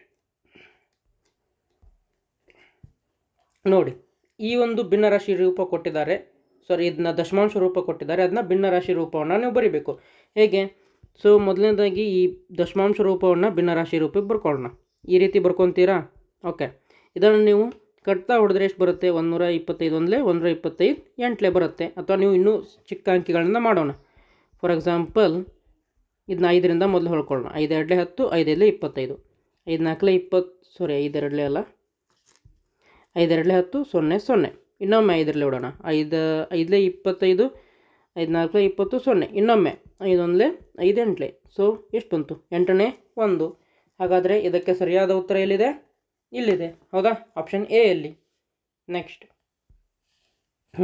ಏನು ಕೊಟ್ಟಿದ್ದಾರೆಪ್ಪ ಅಂತಂದರೆ, ಕೊಟ್ಟಿರುವ ಅಪವರ್ತನ ವೃಕ್ಷದಲ್ಲಿ ಎ ಮತ್ತು ಬಿಗಳ ಬೆಲೆಗಳು ಕ್ರಮವಾಗಿ ಅಂತ ಹೇಳಿದ್ದಾರೆ. ಓಕೆ, ಇಲ್ಲಿ ನೋಡ್ಬೋದು ನೀವು 72ನ್ನು ನಾವು 8 ಗುಣಾಕಾರ ಏನಂತ ಬರಿಬೋದು? 8 9 ಅಲ್ವಾ? ಹಾಗಾದರೆ ಎ ಇದ್ದಲ್ಲಿ 9 ಬರೀಬೇಕಲ್ವಾ? ಹಾಗಾದರೆ ಎ ಇದ್ದಲ್ಲಿ ಎಲ್ಲೆಲ್ಲಿದೆ 9? ಇಲ್ಲಿ ಇಲ್ಲ, ಇಲ್ಲಿಯೂ ಸಹ ಇಲ್ಲ. ಓಕೆ, ಸಿ ಮತ್ತು ಬಿ ಆಪ್ಷನಲ್ಲಿ ಇದ್ದಾವೆ. ಸಿ ಮತ್ತು ಬಿ ಆಪ್ಷನಲ್ಲಿ ಇದ್ದಾವೆ. ನೆಕ್ಸ್ಟ್ ಬಿ ನೋಡೋಣ. ಈಗ ಇಲ್ಲೇನು ಕೊಟ್ಟಿದ್ದಾರೆ? 8 ಅಂತ ಕೊಟ್ಟಿದ್ದಾರೆ. ಸೊ ಇವುಗಳನ್ನ ಎರಡೂ ಗುಣಾಕಾರ ಮಾಡಿದ್ರೆ ನಮಗೆ 8 ಬರಬೇಕು. ಇಲ್ಲಿ ಆಲ್ರೆಡಿ 2 ಇದೆ. ಹಾಗಾದರೆ ಇಲ್ಲಿ 4 ಇರಬೇಕಲ್ವಾ? 4 2 8. ಹಾಗಾದರೆ ಬಿ ಎಷ್ಟಿರಬೇಕು? 4. ಓಕೆ, ಇಲ್ಲಿ ಬಿ 2 ಇದೆ, ರಾಂಗ್. ಬಟ್ ಆಪ್ಷನ್ ಬಿ ಯಲ್ಲಿ ಮಾತ್ರ ಇಲ್ಲಿ 4 ಇದೆ. ಹಾಗಾದರೆ 9 ಮತ್ತು 4 ಎ ಮತ್ತು ಬಿಗಳ ಸರಿಯಾದ ಉತ್ತರಗಳು. Okay, option B is the right answer. Next 6ನೇ ಪ್ರಶ್ನೆಯನ್ನು ನೋಡೋಣ. 6ನೇ ಪ್ರಶ್ನೆ ಏನಿದೆ? 78 ಮೀಟರ್ 46 ಸೆಂಟಿಮೀಟರ್ ಬಟ್ಟೆಯಿಂದ 39 ಮೀಟರ್ 58 ಸೆಂಟಿಮೀಟರ್ ಬಟ್ಟೆಯನ್ನು ಕತ್ತರಿಸಿದರೆ ಉಳಿಯುವ ಬಟ್ಟೆ ಅಂತ ಹೇಳಿದ್ದಾರೆ. ಓಕೆ, ಸೊ ಇದನ್ನು ಶಾರ್ಟ್ ಆಗಿ ಮಾಡ್ಬೋದು, ಲಾಂಗ್ ಆಗಿ ಮಾಡ್ಬೋದು. ಸೊ ನಿಮಗೆ ಎಲ್ಲರಿಗೂ ಅರ್ಥ ಆಗಲಿ ಅಂತ ಹೇಳಿ ನಾನು ವಿವರಣೆಯಿಂದ ಮಾಡ್ತೇನೆ. ಓಕೆ, ಸೊ ಏನು ಕೊಟ್ಟಿದ್ದಾರೆ? 78 ಮೀಟರ್ ಮತ್ತು 46 ಸೆಂಟಿಮೀಟರ್ ಅಂತ ಕೊಟ್ಟಿದ್ದಾರೆ. ಮೊದಲಿಗೆ ಇವನ್ನೆಲ್ಲನೂ ನಾವು ಸೆಂಟಿಮೀಟ್ರಿಗೆ ಕನ್ವರ್ಟ್ ಮಾಡ್ಕೊಳ್ಳೋಣ. ಸೊ 1 ಮೀಟರಲ್ಲಿ 100 ಸೆಂಟಿಮೀಟರ್ ಇರುತ್ತೆ. ಹಾಗಾದರೆ 78 ಮೀಟ್ರಲ್ಲಿ 7800 ಸೆಂಟಿಮೀಟರ್ಗಳಿರುತ್ತೆ. ಆಮೇಲೆ ಈ 46ನ್ನು ಸಹ ಒಂದು ಸಲ ಕೂಡಿಸ್ಬಿಡೋಣ, ಟೋಟಲ್ ನಿಮಗೆ ಸಿಗುತ್ತೆ. ಸೊ 6 4 8 7 ಅಂದರೆ ಎಷ್ಟು ಬಂತಿದ್ದು? 7846 ಸೆಂಟಿಮೀಟ್ರ್ ಅಂತ ಬಂತು. ನೆಕ್ಸ್ಟ್ ಅದೇ ರೀತಿ ಇದನ್ನು ಸಹ ಮಾಡ್ಬೋಣ. ಏನು ಬರುತ್ತೆ? ಇದು ಸಿಂಪಲ್ಲಾಗಿ 33 9 5 8 ಸೆಂಟಿಮೀಟ್ರ್ ಅಂತ ಬರುತ್ತೆ. ಹೌದಾ? ಪ್ರಶ್ನೆ ಏನು ಕೊಟ್ಟಿದ್ದಾರೆ? ಕತ್ತರಿಸಿದರೆ ಅಂದರೆ ನಾವು ಕಳಿಬೇಕು. ಹೌದಾ? ಕಳೆದು ಬಿಡೋಣ. ಸೊ 6ರಲ್ಲಿ 8 ಹೋಗೋಲ್ಲ, ಒಂದು ಕೈಲ ತೊಗೊಳ್ಳೋಣ. 10ರಲ್ಲಿ 8 ಹೋದರೆ 2, 6 2 8. ಓಕೆ, 4ರಲ್ಲಿ 6 ಹೋಗೋದಿಲ್ಲ, ಹಾಗಾಗಿ ಒಂದು ಕೈಲ ತೊಗೊಳ್ಳೋಣ. 10ರಲ್ಲಿ 6 ಕದ್ರೆ 4 4 4 8. ಮತ್ತೊಂದು ಕೈಲ ತೊಗೊಳ್ಳೋಣ, ಇಲ್ಲಿ 8 ಬರುತ್ತೆ. ಆಮೇಲೆ 7ರಲ್ಲಿ 4 ಹೋದರೆ 3. ಓಕೆ, ಏನು ಬರುತ್ತೆ? ಇದು 3888 ಸೆಂಟಿಮೀಟರ್. 3888 ಸೆಂಟಿಮೀಟರ್ ಬರುತ್ತೆ. ಸೊ ಇದನ್ನು ಮೀಟ್ರಲ್ಲಿ ಕನ್ವರ್ಟ್ ಮಾಡಿದರೆ 38 ಮೀಟರ್ 88 ಸೆಂಟಿಮೀಟರ್ ಅಂತ ಬರುತ್ತೆ. ಓಕೆ, ಇನ್ನೂ ನಾನು ಬೇರೆ ವಿಡಿಯೋಗಳಲ್ಲಿ ಅಂದರೆ ಮುಂಬರುವಂಥ ವಿಡಿಯೋಗಳಲ್ಲಿ ಇನ್ನೂ ಕ್ಲಿಯರಾಗಿ ಇನ್ನೂ ಸ್ಲೋ ಆಗಿ ಹೇಳ್ಕೊಡ್ತೇನೆ. ಸದ್ಯಕ್ಕೆ ಇದು ಕೀ ಉತ್ತರಗಳ ವಿಡಿಯೋ ಆಗಿರೋದ್ರಿಂದ ಜಸ್ಟ್ ಫಾಸ್ಟಾಗಿ ಮಾಡಿದ್ದೇನೆ. ಎಷ್ಟು ಬಂತು ಆನ್ಸರ್? 38 metre 88 centimetre. ಹಾಗಾದರೆ ಸರಿಯಾದ ಉತ್ತರ ಆಪ್ಷನ್ ನಂಬರ್ ಎ ಅಲ್ಲಿ ಇದೆ. ಹೌದಾ? ನೆಕ್ಸ್ಟ್ 7ನೇ ಪ್ರಶ್ನೆಯನ್ನು ನೋಡೋಣ. ಒಂದು ಆಯತಾಕಾರದ ಉದ್ಯಾನವನದ ವಿಸ್ತೀರ್ಣ 126 ಮೀಟರ್ ಸ್ಕ್ವೇರ್ ಆಗಿದೆ. 126 ಮೀಟರ್ ಸ್ಕ್ವೇರ್ ಆಗಿದೆ. ಅದರ ಉದ್ದ 14 ಮೀಟರ್ ಆದರೆ ಅಗಲದ ಅಳತೆ ಅಂತ ಕೇಳಿದ್ದಾರೆ. ಆಯತಾಕಾರದ್ದು ವಿಸ್ತೀರ್ಣ ಹೇಗೆ ಕಂಡುಹಿಡ್ತಾರೆ ನೀವು? ಹೇಗಪ್ಪ ಅಂತಂದರೆ ಉದ್ದ ಗುಣಾಕಾರ ಅಗಲ ಅಂತಲ್ವಾ? ಸೊ ಆಲ್ರೆಡಿ ಅವ್ರು ಏನು ಮಾಡಿದ್ದಾರೆ? ಏನು ಕೊಟ್ಟಿದ್ದಾರೆ? ನಮಗೆ ವಿಸ್ತೀರ್ಣವನ್ನು ಕೊಟ್ಬಿಟ್ಟಿದ್ದಾರೆ. ಅಂದರೆ 126 ಅಂತ ಹೇಳಿ. ಓಕೆ, ನಾವೇನು ಮಾಡ್ತಿದ್ದೀವಿ? ಉದ್ದ ಗುಣಾಕಾರ ಅಗಲ ಅಂತ ಮಾಡ್ತಿದ್ದೀವಿ. ಆಲ್ರೆಡಿ ಅದರದ್ದು ಉದ್ದ 14 ಅಂತ ಕೊಟ್ಬಿಟ್ಟಿದ್ದಾರೆ. ಹೌದಾ? ಅಗಲವನ್ನು ಕೇಳಿದ್ದಾರೆ. ಸಿಂಪಲ್, ಹೌದಾ? ಹೇಗೆ ಮಾಡೋದು ನಾವು? 126ಕ್ಕೆ 14ರಿಂದ ಭಾಗಿಸಬೇಕು. ಅವಾಗ ನಿಮಗೆ ಉತ್ತರ ಎಷ್ಟು ಬರುತ್ತೆ? ಉತ್ತರವಾಗಿ ಎಷ್ಟು ಬರುತ್ತೆ ಅಂತಂದರೆ 9 ಮೀಟರ್ ಅಂತ ಬರುತ್ತೆ. ಓಕೆ, ಹೌದಾ? 14 126. ಸೊ ಹಾಗಾಗಿ 9 ಮೀಟರ್ ಅಂದರೆ ಅಗಲ ಎಷ್ಟು? 9 ಮೀಟರ್, ಉದ್ದ 14 ಮೀಟರ್. ಎಲ್ಲಿದೆ ಉತ್ತರ 9 ಮೀಟರ್ ಅಂತಂದರೆ ಆಪ್ಷನ್ ನಂಬರ್ ಸಿ ಯಲ್ಲಿ ಇದೆ ನೋಡಿ. ಓಕೆ, ನೆಕ್ಸ್ಟ್ 8ನೇ ಪ್ರಶ್ನೆ. ಕೊಟ್ಟಿರುವ ಸ್ತಂಭ ನಕ್ಷೆಯು ಒಂದು ಕಂಪನಿಯ ಕಾರುಗಳ ಮಾರಾಟ ವಿವರವನ್ನು ತಿಳಿಸುತ್ತದೆ. ಓಕೆ, 2023 ಮತ್ತು 25ರಲ್ಲಿ ಮಾರಾಟವಾದ ಕಾರುಗಳ ಸಂಖ್ಯೆಯ ವ್ಯತ್ಯಾಸ. ಓಕೆ, ಸೊ ಇದಕ್ಕೆ ಡೈರೆಕ್ಟಾಗಿ ಉತ್ತರ ಹೇಳ್ತೇನೆ, ಯಾಕಂದರೆ ಟೈಮ್ ಭಾಳ ಆಗ್ತಿದೆ. ಅಂದರೆ ಜಸ್ಟ್ ಕೀ ಆನ್ಸರ್ಗಳನ್ನ ಮಾತ್ರ ನೋಡ್ತಾ ಹೋಗೋಣ ಈ ಒಂದು ವಿಡಿಯೋದಲ್ಲಿ. 8ನೇ ಪ್ರಶ್ನೆಗೆ ಸರಿಯಾದ ಉತ್ತರ ಯಾವುದು ಅಂತಂದರೆ ಆಪ್ಷನ್ ನಂಬರ್ ಡಿ ಯಲ್ಲಿರುವಂಥದ್ದು 1500. 9ನೇ ಪ್ರಶ್ನೆಯನ್ನು ನೋಡೋಣ. ಸೃಷ್ಟಿಯು ದಿನಕ್ಕೆ 2068 ರೂಪಾಯಿ ಸಂಪಾದಿಸುತ್ತಾಳೆ. ಒಂದು ವಾರದಲ್ಲಿ ಸಂಪಾದಿಸಿದ ಹಣ ಅಂತ ಕೇಳಿದ್ದಾರೆ. ಓಕೆ, ಸೊ ಒಂದು ವಾರದಲ್ಲಿ ಎಷ್ಟಿರುತ್ತೆ? ಗುಣಾಕಾರ 7 ಮಾಡಿಬಿಡಿ. ಓಕೆ, ಆವಾಗ ಎಷ್ಟು ಉತ್ತರ ಬರುತ್ತೆ ಅಂತಂದರೆ ಆಪ್ಷನ್ ನಂಬರ್ ಡಿ ಯಲ್ಲಿರುವಂಥದ್ದು 14,476 ಅನ್ನುವಂಥ ಉತ್ತರ ಬರುತ್ತೆ. ಓಕೆ, ನೆಕ್ಸ್ಟ್ ಈಗ 10ನೇ ಪ್ರಶ್ನೆ. ಆಯತಗಣದ ಅಂಚುಗಳು, ಮುಖಗಳು ಮತ್ತು ಶೃಂಗಗಳು ಕ್ರಮವಾಗಿ ಅಂತ ಕೇಳಿದ್ದಾರೆ. ಸೊ ಇದಕ್ಕೆ ಸರಿಯಾದ ಉತ್ತರ ಆಪ್ಷನ್ ನಂಬರ್ ಬಿ ಯಲ್ಲಿರುವಂಥದ್ದು 12, 6 ಮತ್ತು 8 ಅನ್ನುವಂಥದ್ದು. ನೆಕ್ಸ್ಟ್ 11ನೇ ಪ್ರಶ್ನೆ. ಇರ್ಷದ್ನ ವಾರ್ಷಿಕ ಆದಾಯ 2,68,305 ಆಗಿದೆ. ಅವನ ಖರ್ಚು 1,74,596 ಆದರೆ ಅವನಲ್ಲಿ ಉಳಿಯುವ ಹಣ ಅಂತ ಕೇಳಿದ್ದಾರೆ.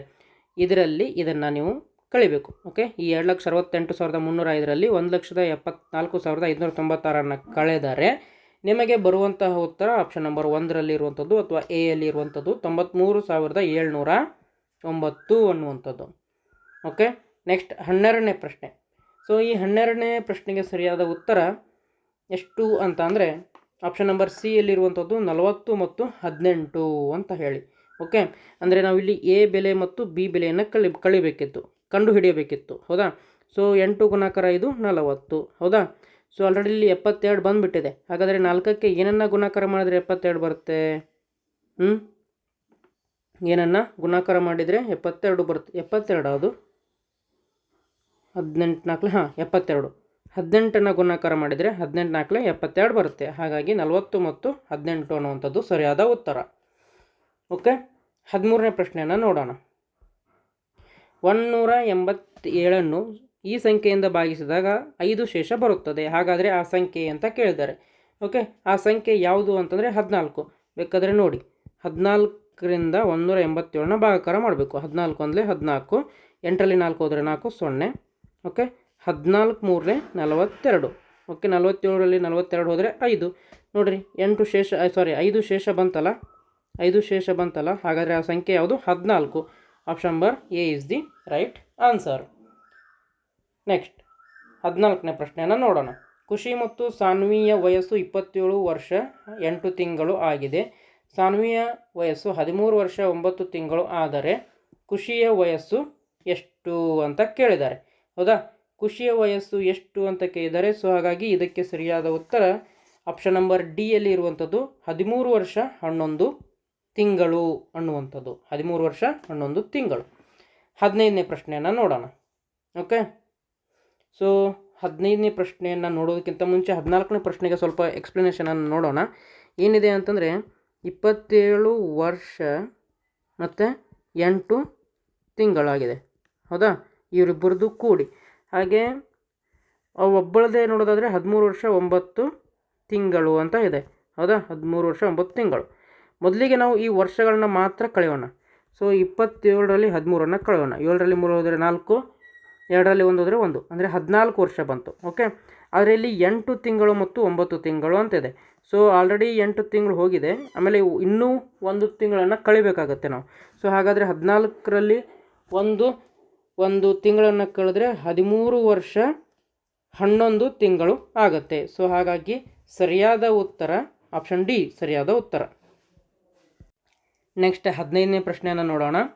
ಸೊ 15ನೇ ಪ್ರಶ್ನೆ ಏನಿದೆ ಅಂತಂದರೆ ಈ ಕೆಳಗಿನವುಗಳಲ್ಲಿ 10 ಮತ್ತು 40ರ ಸಂಖ್ಯೆಗಳ ನಡುವಿನ 6ರ ಅಪವರ್ತ್ಯಗಳು. ಓಕೆ, ಅಪವರ್ತ್ಯಗಳು ಅಂತಂದರೆ ಮಲ್ಟಿಪಲ್ಸ್ ಅಂತ ಹೇಳ್ತೀವಿ. ಹೌದಾ? ಹಾಗಾದರೆ 10 ಮತ್ತು 40ರ ನಡುವೆ ಇರುವಂತಹ 6ರ ಮಲ್ಟಿಪಲ್ಸ್ಗಳು ಯಾವುವು ಅಂತ ನೋಡೋದಾದರೆ ಸಿ ಆಪ್ಷನಲ್ಲಿ ಇದೆ ನೋಡ್ರಿ.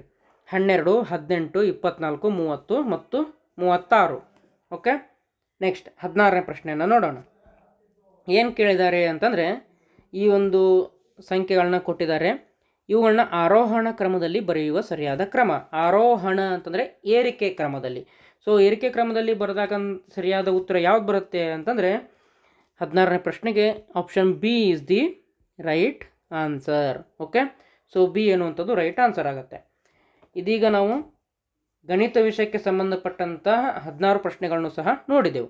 ಹಾಗಾದರೆ ಈಗ ವಿಜ್ಞಾನ ವಿಷಯಕ್ಕೆ ಸಂಬಂಧಪಟ್ಟಂಥ ಉತ್ತರಗಳನ್ನ ನೋಡ್ತಾ ಹೋಗೋಣ. 1ನೇ ಪ್ರಶ್ನೆ, ಹುರಿದ ಶೇಂಗಾ ಬೀಜವು ಸಸ್ಯವಾಗಿ ಬೆಳೆಯುವುದಿಲ್ಲ, ಇದಕ್ಕೆ ಕಾರಣ ಏನು ಅಂತಂದರೆ ಶೇಂಗಾ ಬೀಜದ ಜೈವಿಕ ಸ್ಥಿತಿ ಅಜೈವಿಕವಾಗಿದೆ ಅನ್ನುವಂಥದ್ದು. Okay, biotic state of groundnut is abiotic ಅನ್ನುವಂಥದ್ದು. ಓಕೆ, ನೆಕ್ಸ್ಟ್, ಅತಿ ಹೆಚ್ಚು ಜೀವಿತಾವಧಿ ಹೊಂದಿರುವ ಜೀವಿ ಅಂತ ಕೇಳಿದ್ದಾರೆ. ಅಂದರೆ ಯಾವುದಕ್ಕೆ ಆಯಸ್ಸು ಹೆಚ್ಚಿಗೆ ಅಂತ ಕೇಳಿದರೆ ಆಮೆ, ಟರ್ಟಲ್. ಓಕೆ, ನೆಕ್ಸ್ಟ್ ಏನಂತ ನೋಡೋಣ ಅಂತಂದರೆ ನೆಕ್ಸ್ಟ್ ಈಗ ಮಲೇರಿಯಾ ರೋಗಕ್ಕೆ ಕಾರಣವಾದ ರೋಗಾಣು ಅಂತ ಕೇಳಿದ್ದಾರೆ. ಭಾಳಷ್ಟು ಜನ ಇದನ್ನು ಕನ್ಫ್ಯೂಸಲ್ಲಿ ತಿಳ್ಕೊತೀರ ನೀವು. ಮಲೇರಿಯಾ ರೋಗವನ್ನು ಹರಡಲಿಕ್ಕೆ ಸಹಾಯ ಮಾಡುವಂಥದ್ದು ಯಾವುದು? ಹೆಣ್ಣು ಅನಾಫಿಲಿಸ್ ಸೊಳ್ಳೆ. ಅದರಲ್ಲಿ ಕಾರಣವಾಗುವ ರೋಗಾಣು ಅಂತ ಕೇಳಿದ್ದಾರೆ. ರೋಗಾಣು ಅಂತ ಕೇಳಿದಾಗ ನಮಗೆ ಪ್ಲಾಸ್ಮೋಡಿಯಂ ಅನ್ನುವಂಥದ್ದು ಉತ್ತರ ಸರಿಯಾಗುತ್ತೆ. ನಿಮ್ಮ ಟೆಕ್ಸ್ಟ್ ಬುಕ್ನಲ್ಲಿ ಕೊಟ್ಟಿದ್ದಾರೆ, ಕ್ಲಿಯರ್ ಆಗಿ ನೋಡಿ. ಎನ್ವಿರಾನ್ಮೆಂಟಲ್ ಸ್ಟಡಿ ಅಥವಾ ಪರಿಸರ ಅಧ್ಯಯನ ನಿಮಗೆ ಏನು ಟೆಕ್ಸ್ಟ್ ಬುಕ್ ಇದೆ 5ನೇ ತರಗತಿಯದ್ದು, ಆ ಒಂದು ಪಾಠದಲ್ಲಿ ಈ ಒಂದು ಉತ್ತರವನ್ನು ನೀಡಿದ್ದಾರೆ. ನೆಕ್ಸ್ಟ್ 4ನೇ ಪ್ರಶ್ನೆಯನ್ನು ನೋಡೋಣ. ಗುಂಪಿಗೆ ಸೇರದ್ದನ್ನು ಗುರುತಿಸಿ ಅಂತ ಇದೆ. ಸೊ ಇದಕ್ಕೆ ಸರಿಯಾದ ಉತ್ತರ ತರಕಾರಿಗಳು ಅನ್ನುವಂಥದ್ದು.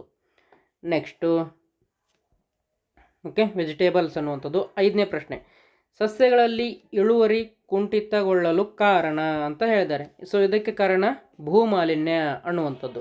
Okay, soil pollution. ಯಾಕಂದರೆ ಮಣ್ಣು ಸರಿಯಾಗಿಲ್ಲ ಅಂತಂದರೆ ಸಸ್ಯಗಳು ಸರಿಯಾಗಿ ಬೆಳೆಯೋದಿಲ್ಲ. ಅಂದರೆ ಮಣ್ಣು ಫಲವತ್ತಾಗಿಲ್ಲ ಅಂತಂದರೆ ಸಸ್ಯಗಳು ಸರಿಯಾಗಿ ಬೆಳೆಯೋದಿಲ್ಲ. ಹೌದಾ? ನೆಕ್ಸ್ಟ್ 6ನೇ ಪ್ರಶ್ನೆಯನ್ನು ನೋಡೋಣ. ವಾತಾವರಣದಲ್ಲಿರುವ ಕಾರ್ಬನ್ ಡೈಆಕ್ಸೈಡ್ನ ಪ್ರಮಾಣ ಅಂತ ಕೇಳಿದ್ದಾರೆ. ಸೊ ಇದಕ್ಕೆ ಸರಿಯಾದ ಉತ್ತರ 0.04% ಅನ್ನುವಂಥದ್ದು. ಓಕೆ, ನೆಕ್ಸ್ಟ್, ಇವುಗಳಲ್ಲಿ ನವೀಕರಿಸಬಹುದಾದ ಸಂಪನ್ಮೂಲ. ಹೌದಾ? ಅಂದರೆ ಖಾಲಿ ಆದರೂ ಸಹ ಮತ್ತೊಮ್ಮೆ ನಾವು ಅದನ್ನು ಪಡೆದುಕೊಳ್ಬೋದು. ನಾವು ಅದು ಅಂದರೆ ಏನು ಅಂತ ಹೇಳ್ಬೋದು ಅಂತಂದರೆ ಈಗ ನೋಡಿ, ಫಾರ್ ಎಕ್ಸಾಂಪಲ್ ಗಾಳಿ ನವೀಕರಿಸಬಹುದಾದಂಥ ಸಂಪನ್ಮೂಲ, ಅಂದರೆ ಒಟ್ಟು ಅದು ಖಾಲಿ ಆಗೋದಿಲ್ಲ. ಹೌದಾ? ಅದೇ ರೀತಿಯಾಗಿ ಅರಣ್ಯ ಖಾಲಿ ಆದರೂ ಸಹ ನಾವು ಮತ್ತೊಮ್ಮೆ ಮರಗಿಡಗಳನ್ನ ನೆಟ್ಟು ಪಾಲನೆ ಪೋಷಣೆ ಮಾಡೋದ್ರಿಂದ ಮತ್ತೊಮ್ಮೆ ಕಾಡನ್ನು ನಾವು ಬೆಳೆಸ್ಬೋದು. ಸೊ ಹಾಗಾಗಿ ಅರಣ್ಯ ಅನ್ನುವಂಥದ್ದು ನವೀಕರಿಸಬಹುದಾದ ಸಂಪನ್ಮೂಲ. 8ನೇ ಪ್ರಶ್ನೆ, ಕರ್ನಾಟಕದ ಪಶ್ಚಿಮ ಘಟ್ಟ ಅರಣ್ಯಗಳ ನಾಶ ತಡೆಗಟ್ಟಲು ಅಪ್ಪಿಗೋ ಚಳುವಳಿ ಪ್ರಾರಂಭಿಸಿದವರು ಯಾರು? ಇದು ಸಹ ನಿಮ್ಮ ಟೆಕ್ಸ್ಟ್ ಬುಕ್ಕಿಂದನೇ ಬಂದಂತಹ ಪ್ರಶ್ನೆ. ಸೊ ಇದಕ್ಕೆ ಸರಿಯಾದ ಉತ್ತರ ಪಾಂಡುರಂಗ ಹೆಗ್ಗಡೆ ಅನ್ನುವಂಥದ್ದು. 9ನೇ ಪ್ರಶ್ನೆಯನ್ನು ನೋಡೋಣ. ಇವುಗಳಲ್ಲಿ ಪ್ರೋಟೀನನ್ನು ಒಳಗೊಂಡಿರುವ ಆಹಾರ. ಈಸಿ, ಮೊಟ್ಟೆಯ ಹಳದಿ ಭಾಗ. ಹೌದಾ? ಆಮೇಲೆ ಈ ಒಂದು ಪ್ರಶ್ನೆಯನ್ನು ಕೆಳಗೆ ನೀಡಿದ್ದಾರೆ. 10ನೇ ಪ್ರಶ್ನೆ, ಕಣಗಳ ಆಧಾರದ ಮೇಲೆ ದ್ರವ್ಯದ ಸ್ಥಿತಿ ಗುರುತಿಸಿ ಅಂತ ಹೇಳಿದ್ದಾರೆ. ಘನ, ದ್ರವ, ಅನಿಲ, ಪ್ಲಾಸ್ಮಾ ಅಂತೆಲ್ಲ ಕೊಟ್ಟಿದ್ದಾರೆ. ನೋಡಿ, ಇಲ್ಲಿ ಕಣಗಳು ದೂರಾಗಿ ಇವೆ. ಹೌದಾ? ಸೊ ದೂರಾಗಿ ಇರುವ ಕಾರಣ ಇದಕ್ಕೆ ಸರಿಯಾದ ಉತ್ತರ ಅನಿಲ, ಗಾಳಿ ಅಂತದ್ದು. ಓಕೆ, 11ನೇ ಪ್ರಶ್ನೆ, ರಾಶಿಯ ಅಂತಾರಾಷ್ಟ್ರೀಯ ಮಾನ. Okay, SI unit of mass is ಅಂತ ಕೇಳಿದ್ದಾರೆ. ಇದಕ್ಕೆ ಸರಿಯಾದ ಉತ್ತರ ಆಪ್ಷನ್ ನಂಬರ್ ಎ ಯಲ್ಲಿರುವಂಥದ್ದು ಕಿಲೋಗ್ರಾಮ್ ಅಥವಾ kg ಅನ್ನುವಂಥದ್ದು. ಹಾಗೆ 12ನೇ ಪ್ರಶ್ನೆ, ಅಣೆಕಟ್ಟೆಯಲ್ಲಿ ಸಂಗ್ರಹವಾದ ನೀರು ಏನಂತ ಇದೆ ಅಂತಂದರೆ ಇದಕ್ಕೆ ಏನಂತ ಕರೀತಾರೆ, ಯಾವ ಶಕ್ತಿ ಅಂತ ಕರೀತಾರೆ ಅಂತ ಕೇಳಿದ್ದಾರೆ. ಸೊ ಇದಕ್ಕೆ ಪೊಟೆನ್ಷಿಯಲ್ ಎನರ್ಜಿ ಅಥವಾ ಪ್ರಚನ್ನ ಶಕ್ತಿ ಅಂತ ನಾವು ಕರಿತೀವಿ. 13ನೇ ಪ್ರಶ್ನೆಯನ್ನು ನೋಡೋಣ. ವಸ್ತುವು ನೀರಿನ ಮೇಲೆ ತೇಲಲು ಕಾರಣ ಅಂತ ಕೇಳಿದ್ದಾರೆ. ಸೊ ಇದಕ್ಕೆ ಸರಿಯಾದ ಉತ್ತರ ಆಪ್ಷನ್ ನಂಬರ್ ಎ ಯಲ್ಲಿ ಇರುವಂಥದ್ದು ನೀರಿನ ಮೇಲ್ಮುಖ ಬಲ ಜಾಸ್ತಿ, upward force of water is more. ಆವಾಗ ಮಾತ್ರ ಆ ಒಂದು ನೀರಿನ ಮೇಲೆ ಬೇರೆ ವಸ್ತು ತೇಲಲಿಕ್ಕೆ ಸಾಧ್ಯ. ಓಕೆ, ಹಾಗೆ 14ನೇ ಪ್ರಶ್ನೆಯನ್ನು ನೋಡಿ. ಏನಿದೆ 14ನೇ ಪ್ರಶ್ನೆ ಅಂತಂದರೆ, ಇವುಗಳಲ್ಲಿ ಮಿಶ್ರಣವನ್ನು ಗುರುತಿಸಿ. ಓಕೆ, ಮಿಶ್ರಣವನ್ನು ಗುರುತಿಸೋದಾದರೆ ಗಾಳಿ ಬಹಳಷ್ಟು ಅನಿಲಗಳ ಮಿಶ್ರಣ. ಸೊ ಹಾಗಾಗಿ air is the right answer. Next 15ನೇ ಪ್ರಶ್ನೆಯನ್ನು ನೋಡಿ. ಓಡಾಡುವಾಗ ಬಳಕೆಯಾಗುವ ಶಕ್ತಿ. ಹೌದಾ, ಓಡಾಡುವಾಗ ಬಳಕೆಯಾಗುವ ಶಕ್ತಿ ನಿಮ್ಮ ಕೈಕಾಲುಗಳಲ್ಲಿರುವ ಏನು ಸ್ನಾಯುಗಳಿದಾವ ಆ ಸ್ನಾಯು ಶಕ್ತಿ. ಹೌದಾ, ಮಸಲ್ ಎನರ್ಜಿ, ಮಸ್ಕುಲಾರ್ ಎನರ್ಜಿ, ಸ್ನಾಯು ಶಕ್ತಿ ಅನ್ನುವಂಥದ್ದು. 16ನೇ ಪ್ರಶ್ನೆಯನ್ನು ನೋಡಿ. ಅಣುವಿನಲ್ಲಿರುವ ಪರಮಾಣು ಸಂಖ್ಯೆಯನ್ನು ಸಂಕೇತಗಳ ಮೂಲಕ ಸೂಚಿಸುವುದು ಅಂತ ಕೇಳಿದ್ದಾರೆ. ಸೊ ಇದಕ್ಕೆ ನಾವು ಅಣುಸೂತ್ರ ಅಥವಾ ಮಾಲಿಕ್ಯುಲರ್ ಫಾರ್ಮುಲಾ ಅಂತ ಕರಿತೀವಿ. ಹೌದಾ, ಸೊ ಇಲ್ಲಿವರೆಗೂ ನಾವು ವಿಜ್ಞಾನ ವಿಷಯದ ಪ್ರಶ್ನೆಗಳನ್ನ ಸಾಲ್ವ್ ಮಾಡಿದ್ವಿ. ಈಗ ಸಮಾಜ ವಿಜ್ಞಾನ ಏನು ವಿಷಯ ಇದೆ, ಇದಕ್ಕೆ ಸಂಬಂಧಪಟ್ಟಂತಹ ಉತ್ತರಗಳನ್ನ ನೋಡ್ತಾ ಹೋಗೋಣ. ಸೊ ಮೊದಲನೇ ಪ್ರಶ್ನೆ ಏನಿದೆ ಅಂತಂದರೆ, ಮಾದರಿ ನಗರ ಅಥವಾ ಹಳ್ಳಿಯೊಂದರ ವಸತಿಯ ಮುಖ್ಯ ಲಕ್ಷಣ ಅಂತ ಕೇಳಿದ್ದಾರೆ. ಹೌದಾ, ಸೊ ಇದಕ್ಕೆ ಸರಿಯಾದ ಉತ್ತರ ಯಾವುದು ಅಂತಂದರೆ ಆಪ್ಷನ್ ನಂಬರ್ ಬಿ ಯಲ್ಲಿ ಇರುವಂಥದ್ದು ಮಳೆ ಕೊಯ್ಲು ವ್ಯವಸ್ಥೆ. ಹೌದಾ, ಹಾಗೆ ಎರಡನೇ ಪ್ರಶ್ನೆಯನ್ನು ನೋಡೋಣ. ಏನಿದು ರೇನ್ ವಾಟರ್ ಹಾರ್ವೆಸ್ಟಿಂಗ್ ಸಿಸ್ಟಮ್. ಎರಡನೇ ಪ್ರಶ್ನೆ ಏನಿದೆ ಅಂತಂದರೆ ಸರಿಯಾಗಿ ಹೊಂದಿಸಿದ ಜೋಡಿ ಅಂತ ಕೇಳಿದ್ದಾರೆ. ನೋಡೋಣ, ಇದಕ್ಕೆ ಸರಿಯಾಗಿ ಹೊಂದಿಸಿದ ಜೋಡಿ ಯಾವುದು ಉತ್ತರ ಅಂತಂದರೆ ಆಪ್ಷನ್ ನಂಬರ್ ಎ ಯಲ್ಲಿ ಇರುವಂಥದ್ದು ಕೆಂಪು ಗ್ರಹ ಮಂಗಳ, ರೆಡ್ ಪ್ಲಾನೆಟ್ ಮಾರ್ಸ್ ಅನ್ನುವಂಥದ್ದು. ಹಾಗೆ ಮೂರನೇ ಪ್ರಶ್ನೆ, ವಾರ್ಷಿಕ ಚಲನೆಗಿಂತ ದೈನಂದಿನ ಚಲನೆಗೆ ಹೆಚ್ಚು ಸಮಯವನ್ನು ತೆಗೆದುಕೊಳ್ಳುವ ಗ್ರಹ ಯಾವುದು ಅಂತ ಕೇಳಿದ್ದಾರೆ. ಸೊ ಇದಕ್ಕೆ ಶುಕ್ರ ಅಥವಾ ವೀನಸ್ ಅನ್ನುವುದು ಸರಿಯಾದ ಉತ್ತರ. ಹಾಗೆ ನಾಲ್ಕನೇ ಪ್ರಶ್ನೆಯನ್ನು ನೋಡೋಣ. ಭಾರತದಲ್ಲಿ ಅಧಿಕೃತವೆಂದು ಪರಿಗಣಿಸಲಾದ ಭಾಷೆಗಳ ಸಂಖ್ಯೆ ಎಷ್ಟಿವೆ ಅಂತ ನೋಡೋದಾದರೆ ಆಪ್ಷನ್ ನಂಬರ್ ಬಿ ಯಲ್ಲಿರುವಂಥದ್ದು 22 ಭಾಷೆಗಳನ್ನ ಅಫಿಷಿಯಲ್ ಲ್ಯಾಂಗ್ವೇಜ್ ಅಂತ ಡಿಕ್ಲೇರ್ ಮಾಡಿದ್ದಾರೆ ಇಂಡಿಯಾದಲ್ಲಿ ಅಥವಾ ರೆಕಗ್ನೈಸ್ ಮಾಡಿದ್ದಾರೆ. ಐದನೇ ಪ್ರಶ್ನೆ, ಭಾರತದ ಎತ್ತರದ ಶಿಖರ K2ವಿನ ಎತ್ತರ ಅಂತ ಕೇಳಿದ್ದಾರೆ. Okay, the height of the Indian highest pick K2 ಅಂತ ಕೇಳಿದ್ದಾರೆ. ಸೊ ಇದಕ್ಕೆ ಸರಿಯಾದ ಉತ್ತರ ಆಪ್ಷನ್ ನಂಬರ್ ಬಿ ಯಲ್ಲಿರುವಂಥದ್ದು 8611 ಮೀಟರ್. ಹೌದಾ, ನೆಕ್ಸ್ಟ್ ಆರನೇ ಪ್ರಶ್ನೆ, ಈ ಪರ್ವತಗಳು ಪೂರ್ವದಿಂದ ಬೀಸಿ ಬರುವ ಮಾರುತಗಳನ್ನು ತಡೆಯುವುದರಿಂದ ಥಾರ್ ಮರುಭೂಮಿಗೆ ಮಳೆಯ ಕೊರತೆಯಾಗಿದೆ ಅಂತ ಕೇಳಿದ್ದಾರೆ. ಸೊ ಇದಕ್ಕೆ ಸರಿಯಾದ ಉತ್ತರ ಅರಾವಳಿ ಪರ್ವತಗಳು, ಅರಾವಳಿ ರೇಂಜ್ ಅನ್ನುವಂಥದ್ದು. ಏಳನೇ ಪ್ರಶ್ನೆಗೆ ಹೋಗೋಣ. ಗೋವಾ ದಕ್ಷಿಣ ಅಂತ ಕೊಟ್ಟಿದ್ದಾರೆ. ಹೌದಾ, ಅಂದರೆ ದಕ್ಷಿಣ ದಿಕ್ಕಿನಲ್ಲಿದೆ. ಹಾಗೆ ಅಸ್ಸಾಂ ಎಲ್ಲಿದೆ, ಅಸ್ಸಾಂ ಯಾವ ದಿಕ್ಕಿನಲ್ಲಿದೆ ಅಂತ ನೋಡೋದಾದರೆ ನಾರ್ತ್ ಈಸ್ಟ್. ಹೌದಾ, north east option number D ಯಲ್ಲಿರುವಂಥದ್ದು ಅಥವಾ ಈಶಾನ್ಯ ದಿಕ್ಕಿನಲ್ಲಿ ಇದೆ ನಾರ್ತ್ ಈಸ್ಟ್ ಅನ್ನುವಂಥದ್ದು. ಎಂಟನೇ ಪ್ರಶ್ನೆ ಏನಿದೆ ಅಂತಂದರೆ ಪರ್ಯಾಯ ಪ್ರಸ್ಥಭೂಮಿಯನ್ನು ಆಳಿದ ಪ್ರಮುಖ ಸಾಮ್ರಾಜ್ಯ ಅಂತ ಕೇಳಿದ್ದಾರೆ. ಇದಕ್ಕೆ ಸರಿಯಾದ ಉತ್ತರ ವಿಜಯನಗರ. ಹಾಗೆ 9ನೇ ಪ್ರಶ್ನೆಯನ್ನು ನೋಡೋಣ. ಪತಿ ಪತ್ನಿ ಮತ್ತು ಮಕ್ಕಳಿರುವ ಕುಟುಂಬ ಅಂತ ಕೇಳಿದ್ದಾರೆ. ಸೊ ಇದಕ್ಕೆ ಸರಿಯಾದ ಉತ್ತರ ವಿಭಕ್ತ ಕುಟುಂಬ ಅಥವಾ ನ್ಯೂಕ್ಲಿಯರ್ ಫ್ಯಾಮಿಲಿ. ಹೌದಾ, 10ನೇ ಪ್ರಶ್ನೆಯನ್ನು ನೋಡೋಣ. ಅತ್ತೆ ಎಂದರೆ ಅಂತ ಕೇಳಿದ್ದಾರೆ. ಸೊ ಅತ್ತೆ ಎಂದರೆ ಯಾರು ಅಂತ ಕೇಳಿದ್ದಾರೆ. ಇದಕ್ಕೆ ಸರಿಯಾದ ಉತ್ತರ ಏನು, ತಂದೆಯ ತಂಗಿ ಅಂತ. ಹೌದಾ, ಈಗ ನೋಡಿ, ತಾಯಿಯ ತಂಗಿಯ ಮಗಳು ನಮಗೂ ಸಹ ತಂಗಿನ ಆಗ್ತಾಳೆ. ಹೌದಾ, ಅದೇ ರೀತಿ ದೊಡ್ಡಪ್ಪನ ಮಗಳು ನಮಗೇನಾಗುತ್ತೆ, ಅಕ್ಕ ಆಗ್ಬೋದು ಅಥವಾ ತಂಗಿನೂ ಆಗ್ಬೋದು. ಹೌದಾ, ಆಮೇಲೆ ತಂದೆಯ ತಮ್ಮ ನಮಗೆ ಚಿಕ್ಕಪ್ಪ ಆಗ್ತಾರೆ. ಹೌದಾ, ಚಿಕ್ಕಪ್ಪ ಆಗ್ತಾರೆ. ಸೊ ಹಾಗಾಗಿ ಅತ್ತೆ ಅಂದರೆ ಯಾರು, ತಂದೆಯ ತಂಗಿ ಯಾರಾಗ್ತಾರೆ, ಅತ್ತೆ ಅನ್ನುವಂಥದ್ದು. ಸೊ ಇದಕ್ಕೆ ಸರಿಯಾದ ಉತ್ತರ ಆಪ್ಷನ್ ನಂಬರ್ ಸಿ ಯಲ್ಲಿ ಇರುವಂಥದ್ದು ಆಂಟ್ ಅಂತ ಕೇಳಿದ್ದಾರೆ, ಅಂದರೆ ಫಾದರ್ಸ್ ಸಿಸ್ಟರ್. 11ನೇ ಪ್ರಶ್ನೆ, ಇದು ಗ್ರಾಮೀಣ ಸಮುದಾಯದ ಲಕ್ಷಣವಾಗಿದೆ ಅಂತ ಕೇಳಿದ್ದಾರೆ. ಸೊ ಇದಕ್ಕೆ ಸರಿಯಾದ ಉತ್ತರ ವ್ಯವಸಾಯ, ಅಗ್ರಿಕಲ್ಚರ್. ಹಳ್ಳಿಗಳಲ್ಲಿ ನಾವು ವ್ಯವಸಾಯವನ್ನು ನೋಡ್ತೇವೆ, ಹೌದಾ? ವ್ಯವಸಾಯ ಅನ್ನುವಂಥದ್ದು. 12ನೇ ಪ್ರಶ್ನೆ, ಸಾಗಾಣಿಕೆಗೆ ಅಗತ್ಯವಾದ ವೃತ್ತಿ ಅಂತ ಕೇಳಿದ್ದಾರೆ. ಸೊ ಸಾಗಾಣಿಕೆ, ಒಂದು ವಸ್ತುಗಳನ್ನ ಇನ್ನೊಂದು ಕಡೆಗೆ ಸಾಗಿಸುವಂಥದ್ದು ಅಥವಾ ಜನರನ್ನು ಸಾಗಿಸುವಂಥದ್ದು, ಹೌದಾ? ಟ್ರೈನ್ ಆಗಿರ್ಬೋದು, ಬಸ್ಸು, ಕಾರು, ಆಟೋ, ವಿಮಾನಗಳು, ಇವೆಲ್ಲ ಏನು ಒಂದು ವಸ್ತುಗಳನ್ನ ಇನ್ನೊಂದು ಕಡೆಗೆ ಸಾಗಾಣಿಕೆ ಮಾಡುವಂಥದ್ದು. ಸೊ ಅವುಗಳನ್ನ ಚಲಾಯಿಸುವಂಥವ್ರು ಯಾರು? ಚಾಲಕರು, ಹೌದಾ? ಹಾಗಾಗಿ ಚಾಲಕ ಅನ್ನುವಂಥದ್ದು ಸರಿಯಾದ ಉತ್ತರ. 13ನೇ ಪ್ರಶ್ನೆ ನೋಡಿ, ವ್ಯಾಯಾಮದಿಂದಾಗುವ ಅನುಕೂಲಗಳಿಂದ ಹೊರತಾದದು ಅಂದರೆ ಯಾವುದು ಉಪಯೋಗ ಇಲ್ಲ ಅಥವಾ ಯಾವುದು ತಪ್ಪಾಗಿದೆ ಅಂತ ಕೇಳಿದ್ದಾರೆ. ಇದಕ್ಕೆ ಸರಿಯಾದ ಉತ್ತರ ವ್ಯರ್ಥ ಸಮಯ, ವೇಸ್ಟ್ ಆಫ್ ಟೈಮ್. 14ನೇ ಪ್ರಶ್ನೆಯನ್ನು ನೋಡೋಣ. ಕಾಫಿ ಮತ್ತು ಕಿತ್ತಳೆಗಳನ್ನು ಬೆಳೆಯುವ ಜಿಲ್ಲೆ ಯಾವುದು ಅಂತ ಕೇಳಿದ್ದಾರೆ. ಸರಿಯಾದ ಉತ್ತರ ಕೊಡಗು ಅನ್ನುವಂಥದ್ದು. 15ನೇ ಪ್ರಶ್ನೆಯನ್ನು ನೋಡಿ, ಕೃಷಿಯ ಅಂತಿಮ ಪ್ರಕ್ರಿಯೆ, ಹೌದಾ? ಅಂತಿಮ ಅಂದರೆ ಕೊನೆಯ ಪ್ರಕ್ರಿಯೆ ಯಾವುದಪ್ಪ ಅಂತಂದರೆ ಒಕ್ಕಣೆ ಅಥವಾ ಹಾರ್ವೆಸ್ಟಿಂಗ್ ಅನ್ನುವಂಥದ್ದು. 14ನೇ ಪ್ರಶ್ನೆ ಆಯಿತು. ಈಗ 15ನೇದು ಆಯಿತು. 16ನೇ ಪ್ರಶ್ನೆಯನ್ನು ನೋಡೋಣ. ಕುಸ್ಕಿ ಬೇಸಾಯವನ್ನು ಹೀಗೆನ್ನುವರು. ಸೊ ಇದನ್ನು ನಾವು ಏನಂತ ಅನ್ಬೋದು ಅಂತಂದರೆ ಒಣಭೂಮಿ ಕೃಷಿ ಅಥವಾ ಡ್ರೈ ಲ್ಯಾಂಡ್ ಅಗ್ರಿಕಲ್ಚರ್ ಅಂತ ಕರಿಬೋದು, ಹೌದಾ? ಸೊ ಹಾಗಾದರೆ ಇಲ್ಲಿವರೆಗೂ ನಾವು ಸಮಾಜ ವಿಜ್ಞಾನಕ್ಕೆ ಸಂಬಂಧಿಸಿದಂತಹ ಉತ್ತರಗಳನ್ನ ನೋಡಿದ್ದೀವಿ, ಹೌದಾ? ಈ ಹಿಂದೆ ಹೇಳಿದಾಗೆ ನಮ್ಮ ವಾಟ್ಸಪ್ ಗ್ರೂಪನ್ನು ನೀವು ಸೇರಲು ಬಯಸಿದ್ದಲ್ಲಿ ಈ ಒಂದು QR ಕೋಡನ್ನು ಸ್ಕ್ಯಾನ್ ಮಾಡಿ.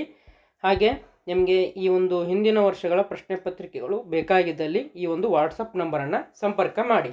ಓಕೆ, ನೆಕ್ಸ್ಟ್ ಮುಂದಿನ ವಿಷಯ ಯಾವುದಪ್ಪ ಅಂತಂದರೆ ಸಾಮಾನ್ಯ ಜ್ಞಾನ, ಜನರಲ್ ನಾಲೆಜ್.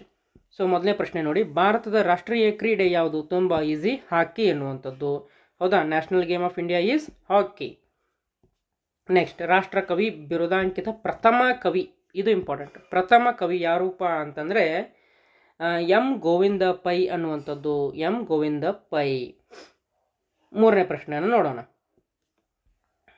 ಇತ್ತೀಚೆಗೆ ಭಾರತ ಸೈನ್ಯ ಕೈಗೊಂಡ ಕಾರ್ಯಾಚರಣೆ ಯಾವುದಪ್ಪ ಅಂತಂದರೆ ಆಪರೇಷನ್ ಸಿಂಧೂರ್.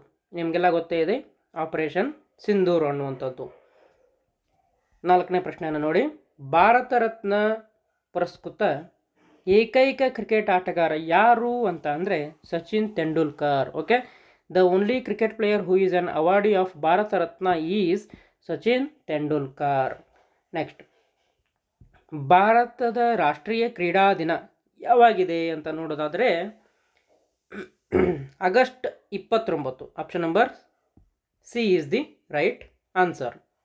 ಹಾಗೆ 6ನೇ ಪ್ರಶ್ನೆಯನ್ನು ನೋಡಿ, ಭಾರತದ ಕ್ಷೀರ ಕ್ರಾಂತಿಯ ಪಿತಾಮಹ ಅಂತ ಯಾರನ್ನ ಕರಿತೀವಿ ಅಂತ ಅಂದರೆ ನಾವು ಎ ಆಪ್ಷನ್ ನೋಡ್ರಿ, ಡಾಕ್ಟರ್ ವರ್ಗೀಸ್ ಕುರಿಯನ್ ಅನ್ನುವಂಥದ್ದು. ಹಾಗೆ 7ನೇ ಪ್ರಶ್ನೆ ಏನಿದೆ? 7ನೇ ಪ್ರಶ್ನೆ ಅಂತಂದರೆ HALನ ವಿಸ್ತೃತ ರೂಪ ಅಂತ ಕೇಳಿದರೆ. ಸೊ ಇದಕ್ಕೆ ಸರಿಯಾದ ಉತ್ತರ ಆಪ್ಷನ್ ನಂಬರ್ ಡಿ ಅಲ್ಲಿ ಇರುವಂಥದ್ದು Hindustan Aeronautics Limited, Hindustan Aeronautics Limited. 8ನೇ ಪ್ರಶ್ನೆಯನ್ನು ನೋಡೋಣ. ಇಸ್ರೋದ ಪ್ರಧಾನ ಕಚೇರಿ ಎಲ್ಲಿದೆ ಅಂತ ಕೇಳಿದ್ದಾರೆ. ಸೊ ಇದಕ್ಕೆ ಸರಿಯಾದ ಉತ್ತರ ಎಲ್ಲಿದೆ? ಬೆಂಗಳೂರು. ಓಕೆ, ಸೊ ಬೆಂಗಳೂರಲ್ಲಿ ಇಸ್ರೋದ ಪ್ರಧಾನ ಕಚೇರಿ ಇರುವಂಥದ್ದು. ಹಾಗೆ 9ನೇ ಪ್ರಶ್ನೆಯನ್ನು ನೋಡಿ, ಕರ್ನಾಟಕ ಸರ್ಕಾರ ಡಾಕ್ಟರ್ ಪುನೀತ್ ರಾಜ್ಕುಮಾರ್ ಅವರ ಹೆಸರಿನಲ್ಲಿ ಆರಂಭಿಸಿರುವ ವೈದ್ಯಕೀಯ ಸೇವೆ ಯಾವುದು ಅಂತ ಕೇಳಿದ್ದಾರೆ. ಸೊ ಇದಕ್ಕೆ ಸರಿಯಾದ ಉತ್ತರ ಆಪ್ಷನ್ ನಂಬರ್ ಎ ಯಲ್ಲಿರುವಂಥದ್ದು ಡಾಕ್ಟರ್ ಪುನೀತ್ ರಾಜ್ಕುಮಾರ್ ಹೃದಯ ಜ್ಯೋತಿ ಯೋಜನೆ, ಡಾಕ್ಟರ್ ಪುನೀತ್ ರಾಜ್ಕುಮಾರ್ ಹೃದಯ ಜ್ಯೋತಿ ಸ್ಕೀಮ್ ಅನ್ನುವಂಥದ್ದು. 10ನೇ ಪ್ರಶ್ನೆಯನ್ನು ನೋಡೋಣ. ಸಾಂಸ್ಕೃತಿಕ ನಗರ ಎಂದು ಪ್ರಖ್ಯಾತವಾಗಿರುವ ಕರ್ನಾಟಕದ ನಗರ ಯಾವುದು ಅಂತ ಕೇಳಿದ್ದಾರೆ. ನಿಮಗೆಲ್ಲರಿಗೂ ಗೊತ್ತೇ ಇರುತ್ತೆ, ನಮ್ಮ ನಾಡ ಹಬ್ಬ ದಸರಾ ಎಲ್ಲಿ ನಡೆಯುತ್ತೆ? ಮೈಸೂರಿನಲ್ಲಿ. ಸೊ ಮೈಸೂರೇ ಸಾಂಸ್ಕೃತಿಕ ನಗರ. ಸೊ ಸರಿಯಾದ ಉತ್ತರ ಮೈಸೂರು, ಹೌದಾ? ಸೊ ಹಾಗಾದರೆ ಇಲ್ಲಿವರೆಗೂ ನಾವು ಸಾಮಾನ್ಯ ಜ್ಞಾನಕ್ಕೆ ಸಂಬಂಧಪಟ್ಟಂತಹ 10 ಪ್ರಶ್ನೆಗಳನ್ನ ನೋಡಿದೆವು. ಸೊ ಇದೀಗ ಮಾನಸಿಕ ಸಾಮರ್ಥ್ಯಕ್ಕೆ ಸಂಬಂಧಪಟ್ಟಂತಹ ಏನು ಪ್ರಶ್ನೆಗಳಿದ್ದಾವೆ ಅವುಗಳನ್ನು ಸಹ ನೋಡೋಣ. ಸೊ ಮೊದಲನೇ ಪ್ರಶ್ನೆ ಇದೆ ಏನು ಅಂತಂದರೆ, ಕೊಟ್ಟಿರುವ ಸಾಮರ್ಥ್ಯವನ್ನು ಪೂರ್ಣಗೊಳಿಸಿ ಅಂತ ಹೇಳಿದ್ದಾರೆ. ಸೊ ಇದು ತುಂಬ ಈಸಿ. ಸೊ ನೋಡಿ, 5 + 3 ಎಷ್ಟು ಬರುತ್ತೆ? 8. ಸೊ 8ರ ವರ್ಗ ಎಷ್ಟು 64. ಸೊ ಕೊಟ್ಟಿದ್ದಾರಾ. ಅದೇ ರೀತಿ 7 ಮತ್ತು 5 ಕೂಡಿಸೋಣ. ಎಷ್ಟು ಬಂತು 12. 12ರ ವರ್ಗ ಎಷ್ಟು ಬರುತ್ತೆ 144. ಸೊ 144 ಸರಿಯಾದ ಉತ್ತರ. ಓಕೆ, ಆಪ್ಷನ್ ನಂಬರ್ ಡಿ ಯಲ್ಲಿ ಇರುವಂಥದ್ದು. ನೆಕ್ಸ್ಟ್, ಒಂದು ಗಡಿಯಾರದಲ್ಲಿ 6 ಗಂಟೆ ಆಗಿದ್ದಾಗ ಗಡಿಯಾರದ ಮುಳ್ಳುಗಳ ನಡುವಿನ ಕೋನ ಅಂತ ಕೊಟ್ಟಿದ್ದಾರೆ. ಈ ರೀತಿ ಗಡಿಯಾರ ತಗೊಂಡ್ರೆ ನಾವು ಇಲ್ಲಿ 12 ಗಂಟೆ ಇರುತ್ತೆ, ಇಲ್ಲಿ 6 ಗಂಟೆ ಇರುತ್ತೆ. 6 ಗಂಟೆ ಆದಾಗ ಸ್ಟ್ರೇಟ್ ಲೈನ್ ಇರುತ್ತೆ, ಹೌದಾ. ಸೊ ಸ್ಟ್ರೇಟ್ ಲೈನ್ ಅಂತಂದ್ರೆ ಏನು 180 ಡಿಗ್ರಿ, ಹೌದಾ. ಸೊ ಹಾಗಾದರೆ 180 ಡಿಗ್ರಿ ಎಲ್ಲಿದೆ, ಆಪ್ಷನ್ ನಂಬರ್ ಸಿ ಎಲ್ಲಿದೆ. ಆಯಿತು. ನೆಕ್ಸ್ಟ್, 3ನೇ ಪ್ರಶ್ನೆ. ಗುಂಪಿಗೆ ಸೇರದನ್ನು ಆಯ್ಕೆ ಮಾಡಿ. ಇದಕ್ಕೆ ಸರಿಯಾದ ಉತ್ತರ ಯಾವುದಪ್ಪ ಅಂದರೆ 23, 25. ಬೇಕಾದರೆ ನೋಡಿ, ಇನ್ನುಳಿದಿದ್ದು ಎಲ್ಲವೂ ಅವಿಭಾಜ್ಯ ಸಂಖ್ಯೆಗಳು 5 ಮತ್ತು 7, 17, 19, 11, 13. ಆದರೆ ಆಪ್ಷನ್ ನಂಬರ್ ಎ ಯಲ್ಲಿ ಇರುವಂಥದ್ದು ಯಾವುದು 25 ಇದೆ. ಇದು ಅವಿಭಾಜ್ಯ ಸಂಖ್ಯೆನಾ ಅಲ್ಲ, ಯಾಕಂದರೆ ಇದು 5ರಿಂದ ಭಾಗ ಹೋಗುತ್ತೆ. ಸೊ ಹಾಗಾಗಿ ನಮಗೆ ಸರಿಯಾದ ಉತ್ತರ ಯಾವುದು, ಆಪ್ಷನ್ ನಂಬರ್ ಎ ಯಲ್ಲಿ ಇರುವಂಥದ್ದು 23, 25, ಹೌದಾ. ನೆಕ್ಸ್ಟ್ ಯಾವುದಪ್ಪ ಅಂತಂದರೆ ನಿಮಗೆ ಪ್ರಶ್ನೆ 4ನೇದು. ಓಕೆ, 4ನೇ ಪ್ರಶ್ನೆ ಒಂದು ಸ್ವಲ್ಪ ಎಕ್ಸ್ಪ್ಲನೇಷನ್ ಇಲ್ಲೇ ಕೊಟ್ಬಿಡ್ತೀನಿ. ಅದಕ್ಕೆ ನೋಡಿ, ಇ ಎಷ್ಟನೇ ಅಕ್ಷರ 5ನೇದು, ಎಚ್ ಎಷ್ಟನೇ ಅಕ್ಷರ 8, ಹಾಗೆ ಜಿ 7ನೇದು, ಜೆ 10ನೇದು, ಐ 9 ಮತ್ತು ಎಲ್ 12, ಕೆ 11ನೇದು, ಎಲ್ ಎನ್ 14ನೇದು. ನೋಡಿ, ಕಲರ್ ಚೇಂಜ್ ಮಾಡೋಣ. ಈ ನೋಡಿರಿ 5ರಿಂದ 7 ಆಯಿತು, ಅಂದರೆ 2 ಕೂಡಿಸಿದ್ರ. 7ರಿಂದ 9 ಮತ್ತೊಮ್ಮೆ 2 ಕೂಡಿಸಿದ್ರು ಅದಕ್ಕೆ, ಹೌದಾ. 9ರಿಂದ 11 ಮತ್ತೊಮ್ಮೆ 2 ಕೂಡಿಸಿದ್ರು. ಹಾಗಾದರೆ 11ರಿಂದ ಮತ್ತೊಮ್ಮೆ 2 ಕೂಡಿಸಿದ್ರೆ ಯಾವ್ದು ಬರುತ್ತೆ 13, ಹೌದಾ. ಹಾಗಾದರೆ 13ನೇ ಅಕ್ಷರ ಯಾವುದು, ಎಮ್ ಅನ್ನುವಂಥದ್ದು. ಹಾಗಾದರೆ ಮೊದಲಿಗೆ ಎಮ್ ಇರಬೇಕಾ, ಹಾಗಾದರೆ ಇದು ಹೋಯಿತು. ಓಕೆ, ನೆಕ್ಸ್ಟ್ ನೋಡೋಣ. ನೋಡಿ, ಎಚ್ ಎಷ್ಟನೇ ಅಕ್ಷರ 8, 8ರಿಂದ ಏನಾಗಿದೆ +2 ಮಾಡಿ 10 ಆಗಿದೆ, ಹೌದಾ. ಆಮೇಲೆ ಮತ್ತೊಮ್ಮೆ +2 ಮಾಡಿ 12 ಆಗಿದೆ, ಇಲ್ಲಿ ಕಾಣ್ತಿದೆನಾ. ನೆಕ್ಸ್ಟ್ ಮತ್ತೊಮ್ಮೆ ಅದಕ್ಕೆ +2 ಮಾಡಿ 14 ಮಾಡಿದ್ದಾರೆ. ನಾವು ಹಾಗಾದರೆ ಮತ್ತೊಮ್ಮೆ +2 ಮಾಡಿ ಎಷ್ಟು ಮಾಡೋಣ 16 ಮಾಡೋಣ. ಸೊ 16 ಎಷ್ಟನೇ ಯಾವ ಅಕ್ಷರ ಪಿ ಅನ್ನುವಂಥದ್ದು, ಹೌದಾ.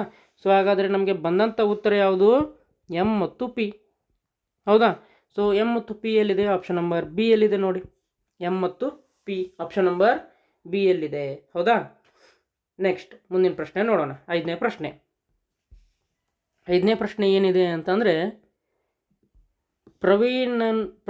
ಪ್ರಣವಿಯು ತನ್ನ ಮನೆಯಿಂದ ಪೂರ್ವಕ್ಕೆ 5 ಕಿಲೋಮೀಟರ್ ಚಲಿಸಿ ಬಲಕ್ಕೆ ತಿರುಗಿ 8 ಕಿಲೋಮೀಟರ್ ಚಲಿಸಿ ಪುನಃ ಬಲಕ್ಕೆ ತಿರುಗಿ 3 ಕಿಲೋಮೀಟರ್ ಚಲಿಸಿದರೆ ಅವರು ಚಲಿಸುವ ದಿಕ್ಕು ಅಂತ ಕೇಳಿದ್ದಾರೆ. Okay, Pranavi moves 5 kilometre to the east. Okay, ಇಲ್ಲಿಂದ ಸ್ಟಾರ್ಟ್ ಮಾಡೋದಾದ್ರೆ 5 ಕಿಲೋಮೀಟರ್ ಏನು ಮಾಡಿದರೆ ಈಸ್ಟ್ಗೆ ಹೋಗಿದ್ದಾಳೆ. ಓಕೆ, ಆಮೇಲೆ ರೈಟ್ ತಿರುಗ್ತಾಳೆ, ಅಂದರೆ ಈ ಕಡೆ ತಿರುಗಿ 8 ಕಿಲೋಮೀಟರ್ ಹೋಗ್ತಾಳೆ. ಓಕೆ, ಆಮೇಲೆ ಮತ್ತೊಮ್ಮೆ ರೈಟ್ ತಿರುಗ್ತಾಳೆ, ಈ ಕಡೆ 3 ಕಿಲೋಮೀಟರ್ ಹೋಗ್ತಾಳೆ. ಆಮೇಲೆ finally C moves in the direction of, ಅಂದರೆ ಯಾವ ಡೈರೆಕ್ಷನಲ್ಲಿ ಹೋಗ್ತಿದ್ದಾಳೆ ಅವಳು, ನೋಡೋಣ. ನಾರ್ತ್ ಇರುತ್ತೆ ಇಲ್ಲಿ ಕೆಳಗಡೆ, ಇಲ್ಲಿ ವೆಸ್ಟ್ ಇರುತ್ತೆ, ಸಾರಿ ನಾರ್ತ್ ಅಲ್ಲ, ನೆಕ್ಸ್ಟ್ ವೆಸ್ಟ್ ಸೌತು, ಆಮೇಲೆ ಈ ಕಡೆ ವೆಸ್ಟ್, ಆಮೇಲೆ ಈ ಕಡೆ ಈಸ್ಟ್ ಇರುತ್ತೆ, ಈ ರೀತಿ ಇರುತ್ತಲ್ವ, ಹೌದಾ. ಸೊ ಈಗ ಸದ್ಯಕ್ಕೆ ಈ ದಿಕ್ಕಿನಲ್ಲಿ ಹೋಗ್ತಾ ಇದ್ದಾಳು. ಸೊ ಈ ದಿಕ್ಕು ಅಂತಂದರೆ ಯಾವುದಿದೆ ಇಲ್ಲಿ ವೆಸ್ಟ್ ಅಲ್ವಾ, ಹೌದಾ. ವೆಸ್ಟ್ ಎಲ್ಲಿದೆ ಬಿ, ಅಂದರೆ ಪಶ್ಚಿಮ ಅನ್ನುವಂಥದ್ದು, ಹೌದಾ. ಸೊ ಸರಿಯಾದ ಉತ್ತರ ಆಪ್ಷನ್ ನಂಬರ್ ಬಿ. ಬಿ ಎಲ್ಲಿದೆ ಪಶ್ಚಿಮ, ವೆಸ್ಟ್ ಅನ್ನುವಂಥದ್ದು ಸರಿಯಾದ ಉತ್ತರ. ಯಾವ ದಿಕ್ಕಿನ ಕಡೆ ಹೋಗ್ತಿದ್ದಾಳೆ ಅಂತ ಹೇಳಿದ್ದಾರೆ, ಅವಳು ಪಶ್ಚಿಮ ಕಡೆ ಹೋಗ್ತಾ ಇದ್ದಾಳೆ. ಓಕೆ, ನೆಕ್ಸ್ಟ್ 6ನೇ ಪ್ರಶ್ನೆಯನ್ನು ನೋಡೋಣ. ಸರಣಿಯನ್ನು ಪೂರ್ಣಗೊಳಿಸಿ ಅಂತ ಹೇಳಿದ್ದಾರೆ, ಹೌದಾ. ಸರಣಿಯನ್ನು ಪೂರ್ಣಗೊಳಿಸಿದರೆ ನಮಗೆ ಸಿಗುವಂತಹ ಉತ್ತರ ಯಾವುದು ಅಂತಂದರೆ 36. ಓಕೆ, ಸೊ ಈ ಪ್ರಶ್ನೆಗೆ ಸ್ವಲ್ಪ ಎಕ್ಸ್ಪ್ಲನೇಷನ್ ನೋಡೋದಾದರೆ ಮೊದಲಿಗೆ ಬರ್ಕೊಳ್ಳೋಣ. 8, 12, 18, 26 ಅಂತ ಇದೆ. Okay, dash. ಸೊ ಇದರಿಂದ ಇರುವ ನಡುವೆ 8 ಮತ್ತು 12 ನಡುವೆ ಇರುವಂತಹ ವ್ಯತ್ಯಾಸ ಎಷ್ಟಿದೆ 4. 12 ಹಾಗೂ 18 ನಡುವೆ 6, ಆಮೇಲೆ 18 ಮತ್ತು 26 ನಡುವೆ 8, ಹೌದಾ. ನೋಡಿ ಇಲ್ಲಿ 2 ಹೆಚ್ಚಿಗೆ ಮಾಡ್ಕೊತ ಹೋಗ್ತಿದ್ದಾರೆ. ಹಾಗಾದರೆ ಇಲ್ಲಿ ಮತ್ತು ನಾವೇನು ಮಾಡಬೇಕು, ಮತ್ತೊಮ್ಮೆ 2 ಹೆಚ್ಚಿಗೆ ಮಾಡಿದರೆ ನಮಗೆ 10. ಸೊ ಹಾಗಾದರೆ 26ಕ್ಕೆ 10 ಕೂಡಿಸಿದರೆ 36, ಹೌದಾ. ಸೊ ಸರಿಯಾದ ಉತ್ತರ ಆಪ್ಷನ್ ನಂಬರ್ ಎ ಯಲ್ಲಿರುವಂಥದ್ದು 36. ಓಕೆ, ನೆಕ್ಸ್ಟ್ ಕಾರ್ ಎಂಬುದನ್ನು ಏನಂತ ಮಾಡಿದ್ದಾರೆ, 22 ಎಂದು ಸಂಕೇತಿಸಿದರೆ ಬಸ್ ಎಂಬುದನ್ನು ಹೀಗೆ ಸಂಕೇತಿಸಬಹುದು ಅಂತ ಕೇಳಿದ್ದಾರೆ. ಮೊದಲಿಗೆ ಈ ಸಿ ಅನ್ನೋದು 3ನೇ ಅಕ್ಷರ, ಎ ಅನ್ನೋದು 1ನೇ ಅಕ್ಷರ, ಆರ್ ಅನ್ನೋದು 18ನೇ ಅಕ್ಷರ. ಸೊ ಇವುಗಳನ್ನ ಎಲ್ಲವನ್ನು ಕೂಡಿಸಿದಾಗ ನಮ್ಗೆ ಎಷ್ಟು ಬರುತ್ತೆ? 22 ಅಂತ ಬರುತ್ತೆ. ಅದೇ ರೀತಿ ಬಸ್ ನೋಡಿ, ಬಸ್ನಲ್ಲಿ ಬಿ ಅನ್ನೋದು 2ನೇ ಅಕ್ಷರ, ಯು ಅನ್ನೋದು 21ನೇ ಅಕ್ಷರ, ಎಸ್ ಅನ್ನೋದು 19ನೇ ಅಕ್ಷರ. ನೋಡಿ 9 1 10 11 10 11 12, ಆಮೇಲೆ 42. ಓಕೆ, 42 ಬಂತ. ಇವನ್ನೆಲ್ಲ ಕೂಡಿಸಿದರೆ ನಮಗೆ, ಸೊ ಹಾಗಾದರೆ ಸರಿಯಾದ ಉತ್ತರ ಯಾವುದು? 42 ಅನ್ನುವಂಥದ್ದು. Okay, option number C is the right answer. ಹಾಗೆ 8ನೇ ಪ್ರಶ್ನೆಯನ್ನು ನೋಡಿ, ಏನಿದೆ? ಧ್ರುವನ್ ಆಗಸ್ಟ್ 29 ಬುಧವಾರದಂದು ಜನಿಸಿದರೆ ಅದೇ ವರ್ಷ ಸ್ವಾತಂತ್ರ್ಯ ದಿನಾಚರಣೆಯನ್ನು ಆಚರಿಸಿದ ದಿನ. ಸ್ವಾತಂತ್ರ್ಯ ದಿನಾಚರಣೆ ಯಾವಾಗಿರುತ್ತೆ ನಮಗೆ? ಆಗಸ್ಟ್ 15. ಹೌದಾ? ಸೊ ಆಗಸ್ಟ್ 15 ಯಾವಾಗ ಬರುತ್ತೆಪ್ಪ ಅಂತಂದರೆ ಈ ಲೆಕ್ಕದ ಪ್ರಕಾರ ನಮಗೆ ಬುಧವಾರನೇ ಬರುತ್ತೆ. Option number D is the right answer, Wednesday. ಹಾಗೆ 9ನೇ ಪ್ರಶ್ನೆಯನ್ನು ನೋಡಿ. ಸೊ 9ನೇ ಪ್ರಶ್ನೆಯನ್ನು ನೋಡೋದಾದರೆ ಇಲ್ಲಿ ಫಿಲ್ ಇನ್ ದ ಬ್ಲ್ಯಾಂಕ್ ಮಾಡಬೇಕು ನಾವು. ಹೌದಾ? ಮಾಡೋಣ. ಮೊದಲನೇದಾಗಿ ನೋಡಿ, ಇಲ್ಲಿ ಈ ರೀತಿ ಈ ಕಡೆ ಇದೆ, ಆಮೇಲೆ ಇದು ಬಾಣದ ಗುರುತು ಎಡಗಡೆ ಬಂತು, ಮತ್ತು ಬಾಣದ ಗುರುತು ಬಲಗಡೆ ಬಂತು, ಮತ್ತು ಬಾಣದ ಗುರುತು ಯಾವ ಕಡೆ ಇರಬೇಕು ನಮಗೆ? ಎಡಗಡೆ ಇರಬೇಕಾ? ಸೊ ಇಲ್ಲಿ ತಪ್ಪಾಗಿದೆ. ಆಮೇಲೆ ಇಲ್ಲಿಯೂ ಸಹ ತಪ್ಪಾಗಿದೆ. ಓಕೆ, ಇನ್ನೆರಡು ಆಪ್ಷನ್ ನೋಡೋಣ. ನೆಕ್ಸ್ಟ್ ನೋಡಿ, ಇದ್ರದ್ದು ಬಾಣದ ಗುರುತು ಎಲ್ಲಿದೆ? ಮೊದಲಿಗೆ ಬಲಗಡೆ ಇದೆ, ಆಮೇಲೆ ಎಡಗಡೆ ಬಂತು, ಮತ್ತಿಗೆ ಬಲಗಡೆ ಬರಬೇಕು. ಹೌದಾ? ಬಲಗಡೆ ಬರಬೇಕು. ಎರಡನೇದ್ದು ಬಲಗಡೆ ಬರಬೇಕು. ನೋಡಿ, ಇಲ್ಲಿ ಎರಡನೇದು ಈ ಕಡೆ ಇದೆ, ಇದು ಹಾಗಾಗಿ ಇದು ತಪ್ಪು. ಹಾಗಾದರೆ ಉಳಿದಿರುವಂಥದ್ದು ಒಂದೇ ಒಂದು ಉತ್ತರ ಯಾವುದು ಅಂತಂದರೆ ಬಿ ಅನ್ನುವಂಥದ್ದು. ಸೊ ಬಿ ಸರಿಯಾದ ಉತ್ತರ, ಮುಂದೆ ಮಾಡುವಂಥ ಅವಶ್ಯಕತೆ ಇಲ್ಲ. B is the right answer. Okay, next 10ನೇ ಪ್ರಶ್ನೆ, ಕೊನೆಯ ಪ್ರಶ್ನೆ ಏನಿದೆ ಅಂತಂದರೆ, ಈ ಆಕೃತಿಯಲ್ಲಿರುವ ಆಯತಗಳ ಒಟ್ಟು ಸಂಖ್ಯೆ ಅಂತ ಕೇಳಿದ್ದಾರೆ. ಓಕೆ, ಸೊ ಇದಕ್ಕೆ ಸರಿಯಾದ ಉತ್ತರ ಆಪ್ಷನ್ ನಂಬರ್ ಸಿ 7 ಅನ್ನುವಂಥದ್ದು. ಹೌದಾ? ಬೇಕಾದರೆ ನೋಡಿ ಇಲ್ಲಿ. ಸೊ ಇದು 1ನೇದ್ದು ಆಯತ, ಇದು 2ನೇದ್ದು, ಇದು 3ನೇದ್ದು, ಇದು 4ನೇದ್ದು, ಆಮೇಲೆ ಇದೆಲ್ಲ ಕೂಡಿ 5ನೇದ್ದು. ಹೌದಾ? ಆಮೇಲೆ 6ನೇದ್ದು ಯಾವುದು ಅಂತ ಹೇಳ್ತೀನಿ ನೋಡಿ ನಾನೀಗ. ಇದು ಒಂದು, ಆಮೇಲೆ ಇದು, ಅಂದರೆ ಇದನ್ನು ಕೂಡಿದರೆ ಇಲ್ಲಿ 6ನೇದಾಯಿತು. ಆಮೇಲೆ 7ನೇದು ಯಾವುದು ಅಂತ ಹೇಳ್ತೀನಿ ನೋಡಿ. ಈಗ ಇದೊಂದು, ಇದು, ಇದು, ಇವೆಲ್ಲ ಕೂಡಿ ಏನಾಯಿತು? 7. ಹೌದಾ? ಇವೆಲ್ಲವೂ ಕೂಡಿ 7 ಆಯಿತು. ಹೌದಾ? ಸೊ ಹಾಗಾಗಿ 7. ನಿಮ್ಮ ಪ್ರಕಾರ ಎಷ್ಟು ಅದನ್ನು ಕಮೆಂಟ್ ಮಾಡಿ ತಿಳಿಸಿ. ಓಕೆ, ಸೊ ಇಲ್ಲಿವರೆಗೂ ನಾವು ಈ ಒಂದು ಆದರ್ಶ ವಿದ್ಯಾಲಯ ಶಾಲೆಯ ಪ್ರವೇಶ ಪರೀಕ್ಷೆ ಏನಿತ್ತು ಆ ಎಲ್ಲ ವಿಷಯಗಳನ್ನ ಕೀ ಉತ್ತರಗಳನ್ನ ನಾವು ಕಂಡುಕೊಂಡೆವು. ಹೌದಾ? ಸೊ ನೀವೇನು ಮಾಡಬೇಕು, ನಿಮಗೆ ಎಷ್ಟು ಅಂಕಗಳನ್ನ ಬಿದ್ದಿದ್ದಾವೆ, ನೀವು ನಿಮ್ಮ ಹೆಸರು, ನಿಮ್ಮ ಊರು ಹೆಸರು, ಓಕೆ, ನಿಮಗೆ ಎಷ್ಟು ಅಂಕಗಳು ಬಿದ್ದಿದ್ದಾವೆ ಅದನ್ನೆಲ್ಲ ಕಮೆಂಟ್ ಮಾಡಿ ನಮಗೆ ತಿಳಿಸಿ. ಓಕೆ, ನಮಗೂ ಸಹ ಗೊತ್ತಾಗುತ್ತೆ ಯಾವ್ಯಾವ ವಿದ್ಯಾರ್ಥಿಗಳು ಎಷ್ಟು ಚೆನ್ನಾಗಿ ಪರೀಕ್ಷೆಯನ್ನು ಬರೆದಿದ್ದಾರೆ. ಓಕೆ, ನಿಮಗೂ ಸಹ ಗೊತ್ತಾಗುತ್ತೆ ನಿಮ್ಮ ಬೇರೆ ವಿದ್ಯಾರ್ಥಿಗಳು ಹೇಗೆ ಬರೆದಿದ್ದಾರೆ, ನನಗೆ ಎಷ್ಟು ಅಂಕಗಳು ಬಿದ್ದಿದ್ದಾವೆ, ಅವರಿಗೆ ಎಷ್ಟು ಅಂಕಗಳು ಬಿದ್ದಿದ್ದಾವೆ ಅಂತ ನಿಮಗೆ ಗೊತ್ತಾಗುತ್ತೆ. ಓಕೆ, ಸೊ ಹಾಗೆ ಇದನ್ನು ನೋಡಿಕೊಂಡು ಇನ್ನೂ ಮುಂಬರುವಂತಹ ಏನು ಎಕ್ಸಾಮ್ಗಳಿವೆ ಅವುಗಳಿಗೆ ಇನ್ನೂ ಹೆಚ್ಚಾಗಿ ಎಫರ್ಟ್ಗಳನ್ನ ನೀವು ಹಾಕ್ಬೋದು. ಹೌದಾ? ಸೊ ಹಾಗಾದರೆ ಇಲ್ಲಿವರೆಗೂ ನಾವು ಎಲ್ಲ ವಿಷಯಗಳ ಕೀ ಉತ್ತರಗಳನ್ನ ನೋಡ್ಕೊಂಡಿವಿ. ಹಾಗೆ ಈ ಮುಂದೆ ಬರುವಂತಹ ಪರೀಕ್ಷೆ ಯಾವುದು ಅಂತಂದರೆ ಅಲ್ಪಸಂಖ್ಯಾತರ ವಸತಿ ಶಾಲೆ ಅಥವಾ ಮೈನಾರಿಟಿ ರೆಸಿಡೆನ್ಷಿಯಲ್ ಸ್ಕೂಲ್ ಅನ್ಬೋದು, ಅಥವಾ APJ ಅಬ್ದುಲ್ ಕಲಾಂ ಸ್ಕೂಲ್ ಅನ್ಬೋದು. ಹೌದಾ? ಮತ್ತು ಹಾಗೆ ಮುಂದೆ ಬರುವಂಥದ್ದು ಮೌಲಾನಾ ಆಜಾದ್ ವಸತಿ ಶಾಲೆದು ಸಹ ಎಕ್ಸಾಮ್ ಬರುತ್ತೆ. ಹೌದಾ? ಈ ಎಲ್ಲ ಪ್ರವೇಶ ಪರೀಕ್ಷೆಗಳಿಗೂ ಸಹ ನಿಮ್ಮ ಪಠ್ಯಪುಸ್ತಕದಿಂದನೇ ಪ್ರಶ್ನೆಗಳು ಹೆಚ್ಚಾಗಿ ಬರ್ತವೆ. ಹೌದಾ? ಸೊ ಹಾಗಾಗಿ ಈ ಒಂದು ಯಾವ ಪಾಠದಿಂದ ಅಥವಾ ಯಾವ ಟಾಪಿಕ್ನಿಂದ ಹೆಚ್ಚಿಗೆ ಪ್ರಶ್ನೆಗಳು ಬಂದಿದ್ದಾವೆ, ಯಾವ ಥರ ಬರ್ತಿದ್ದಾವೆ ಅಂತ ನಿಮ್ಗೆ ಗೊತ್ತಾಗಬೇಕಂದ್ರೆ ನೀವು ಹೆಚ್ಚು ಈ ಒಂದು ಪ್ರಶ್ನೆ ಪತ್ರಿಕೆಗಳನ್ನ ಸಾಲ್ವ್ ಮಾಡಬೇಕು. ಒಂದು ವೇಳೆ ನಿಮ್ಮ ಹತ್ತಿರ ಆಲ್ರೆಡಿ ಮೊರಾರ್ಜಿ ದೇಸಾಯಿ ಶಾಲೆಯ ಹಿಂದಿನ ವರ್ಷದ ಪ್ರಶ್ನೆ ಪತ್ರಿಕೆಗಳು ಇದ್ದರೆ ಮತ್ತು ಆದರ್ಶ ವಿದ್ಯಾಲಯದ್ದು ಇದ್ದರೆ ಅವುಗಳನ್ನ ನೀವು ಯೂಸ್ ಮಾಡಿಕೊಂಡು ಪ್ರಾಕ್ಟೀಸ್ ಮಾಡಿ. ಒಂದು ವೇಳೆ ನಿಮ್ಮ ಹತ್ರ ಆ ಪ್ರಶ್ನೆ ಪತ್ರಿಕೆಗಳು ವಿತ್ ಕೀ ಆನ್ಸರ್ ಇಲ್ಲ ಅಂತ ಅಂದರೆ ನಮ್ಮನ್ನು ಈ ಒಂದು ವಾಟ್ಸಪ್ ನಂಬರ್ ಏನಿದೆ ಕೊಟ್ಟಿದೆ ನೋಡಿ, ನಾವು ಇದಕ್ಕೆ ಸಂಪರ್ಕ ಮಾಡಿ. ನಾವು ನಿಮಗೆ ಈ ಒಂದು ಏನು ಪ್ರಶ್ನೆಗಳನ್ನ ವಿತ್ ಕೀ ಆನ್ಸರ್ ಇರುವುದನ್ನು ನಿಮಗೆ ಸೆಂಡ್ ಮಾಡ್ತೇವೆ. ಆದರೆ ಈ ಹಿಂದೆ ಹೇಳಿರುವ ಹಾಗೆ ಈ ಒಂದು PDF ಉಚಿತ ಆಗಿರುವುದಿಲ್ಲ. ನಾವು ನಿಗದಿಪಡಿಸಿರುವಂತಹ ಫೀಸನ್ನು ನೀವು ನಮಗೆ ಗೂಗಲ್ ಪೇ ಅಥವಾ ಫೋನ್ಪೇ ಮುಖಾಂತರ ಮಾಡಿದರೆ ನಾವು ನಿಮಗೆ ಈ ಒಂದು PDF ನಿಮಗೆ ವಾಟ್ಸಪ್ಗೆ ಸೆಂಡ್ ಮಾಡ್ತೀವಿ. ನೀವು ಅವುಗಳನ್ನ ಮೊಬೈಲ್ನಲ್ಲೇ ಓದ್ಬೋದು ಅಥವಾ ಜೆರಾಕ್ಸ್ ಮಾಡಿ ಸಹ ಓದ್ಕೊಳ್ಬೋದು. ಓಕೆ, ಹಾಗೆ ನಮ್ಮ ವಾಟ್ಸಪ್ ಚಾನಲ್ ಏನು ನಮ್ಮ ಗ್ರೂಪ್ ಇದೆ, ಸೊ ಇದನ್ನು ನೀವು ಸೇರಬೇಕು ಅಂತ ಬಯಸಿದ್ದಲ್ಲಿ ಈ ಒಂದು QR ಕೋಡನ್ನು ಸ್ಕ್ಯಾನ್ ಮಾಡಿ ನಮ್ಮ ವಾಟ್ಸಪ್ ಚಾನಲ್ಗೆ ನೀವು ಜಾಯ್ನ್ ಆಗ್ಬೋದು. ಓಕೆ, ಸೊ ಹಾಗಾದರೆ ಈ ಮುಂದೆ ಬರುವಂತಹ ವಿಡಿಯೋಗಳಲ್ಲಿ ನಾವು ಈ ಒಂದು ವಿಡಿಯೋದಲ್ಲಿ ಏನು ಕೀ ಉತ್ತರಗಳನ್ನ ಹೇಳಿದ್ದೇವೆ ಅದಕ್ಕೆ ವಿವರಣೆಯನ್ನು ಸಹ ನೀಡ್ತೇವೆ. ಹಾಗಾಗಿ ನಮ್ಮ ಚಾನಲನ್ನು ಸಬ್ಸ್ಕ್ರೈಬ್ ಮಾಡಿಕೊಂಡು ಬೆಲ್ ಐಕನ್ ಅಂದರೆ ನೋಟಿಫಿಕೇಷನ್ ಬೆಲ್ ಐಕನನ್ನು ಕ್ಲಿಕ್ ಮಾಡಿ ಇಟ್ಕೊಂಡಿರಿ. ಹಾಗಾಗಿ ನಾವು ಮುಂದೆ ಅಪ್ಲೋಡ್ ಮಾಡಿದ ತಕ್ಷಣ ನಿಮಗೆ ಮೆಸೇಜ್ ಬರುತ್ತೆ, ನೀವು ಅದನ್ನು ನೋಡಿ ನಮ್ಮ ವಿಡಿಯೋವನ್ನು ನೋಡ್ಬೋದು. ಓಕೆ, ಸೊ ಹಾಗಾದರೆ ಇಲ್ಲಿವರೆಗೂ ಈ ಒಂದು ವಿಡಿಯೋ ನಿಮಗೆ ಇಷ್ಟ ಆಗಿದೆ ಅಂತ ಅಂದ್ಕೊಳ್ತಾ ಮತ್ತೆ ಮುಂದಿನ ವಿಡಿಯೋದಲ್ಲಿ ಸಿಗೋಣ. ಜೈ ಹಿಂದ್. ನಿಮ್ಮ ಅಂಕಗಳನ್ನ ಕಮೆಂಟ್ ಮಾಡೋದನ್ನು ಮಾತ್ರ ಮರಿಬೇಡಿ.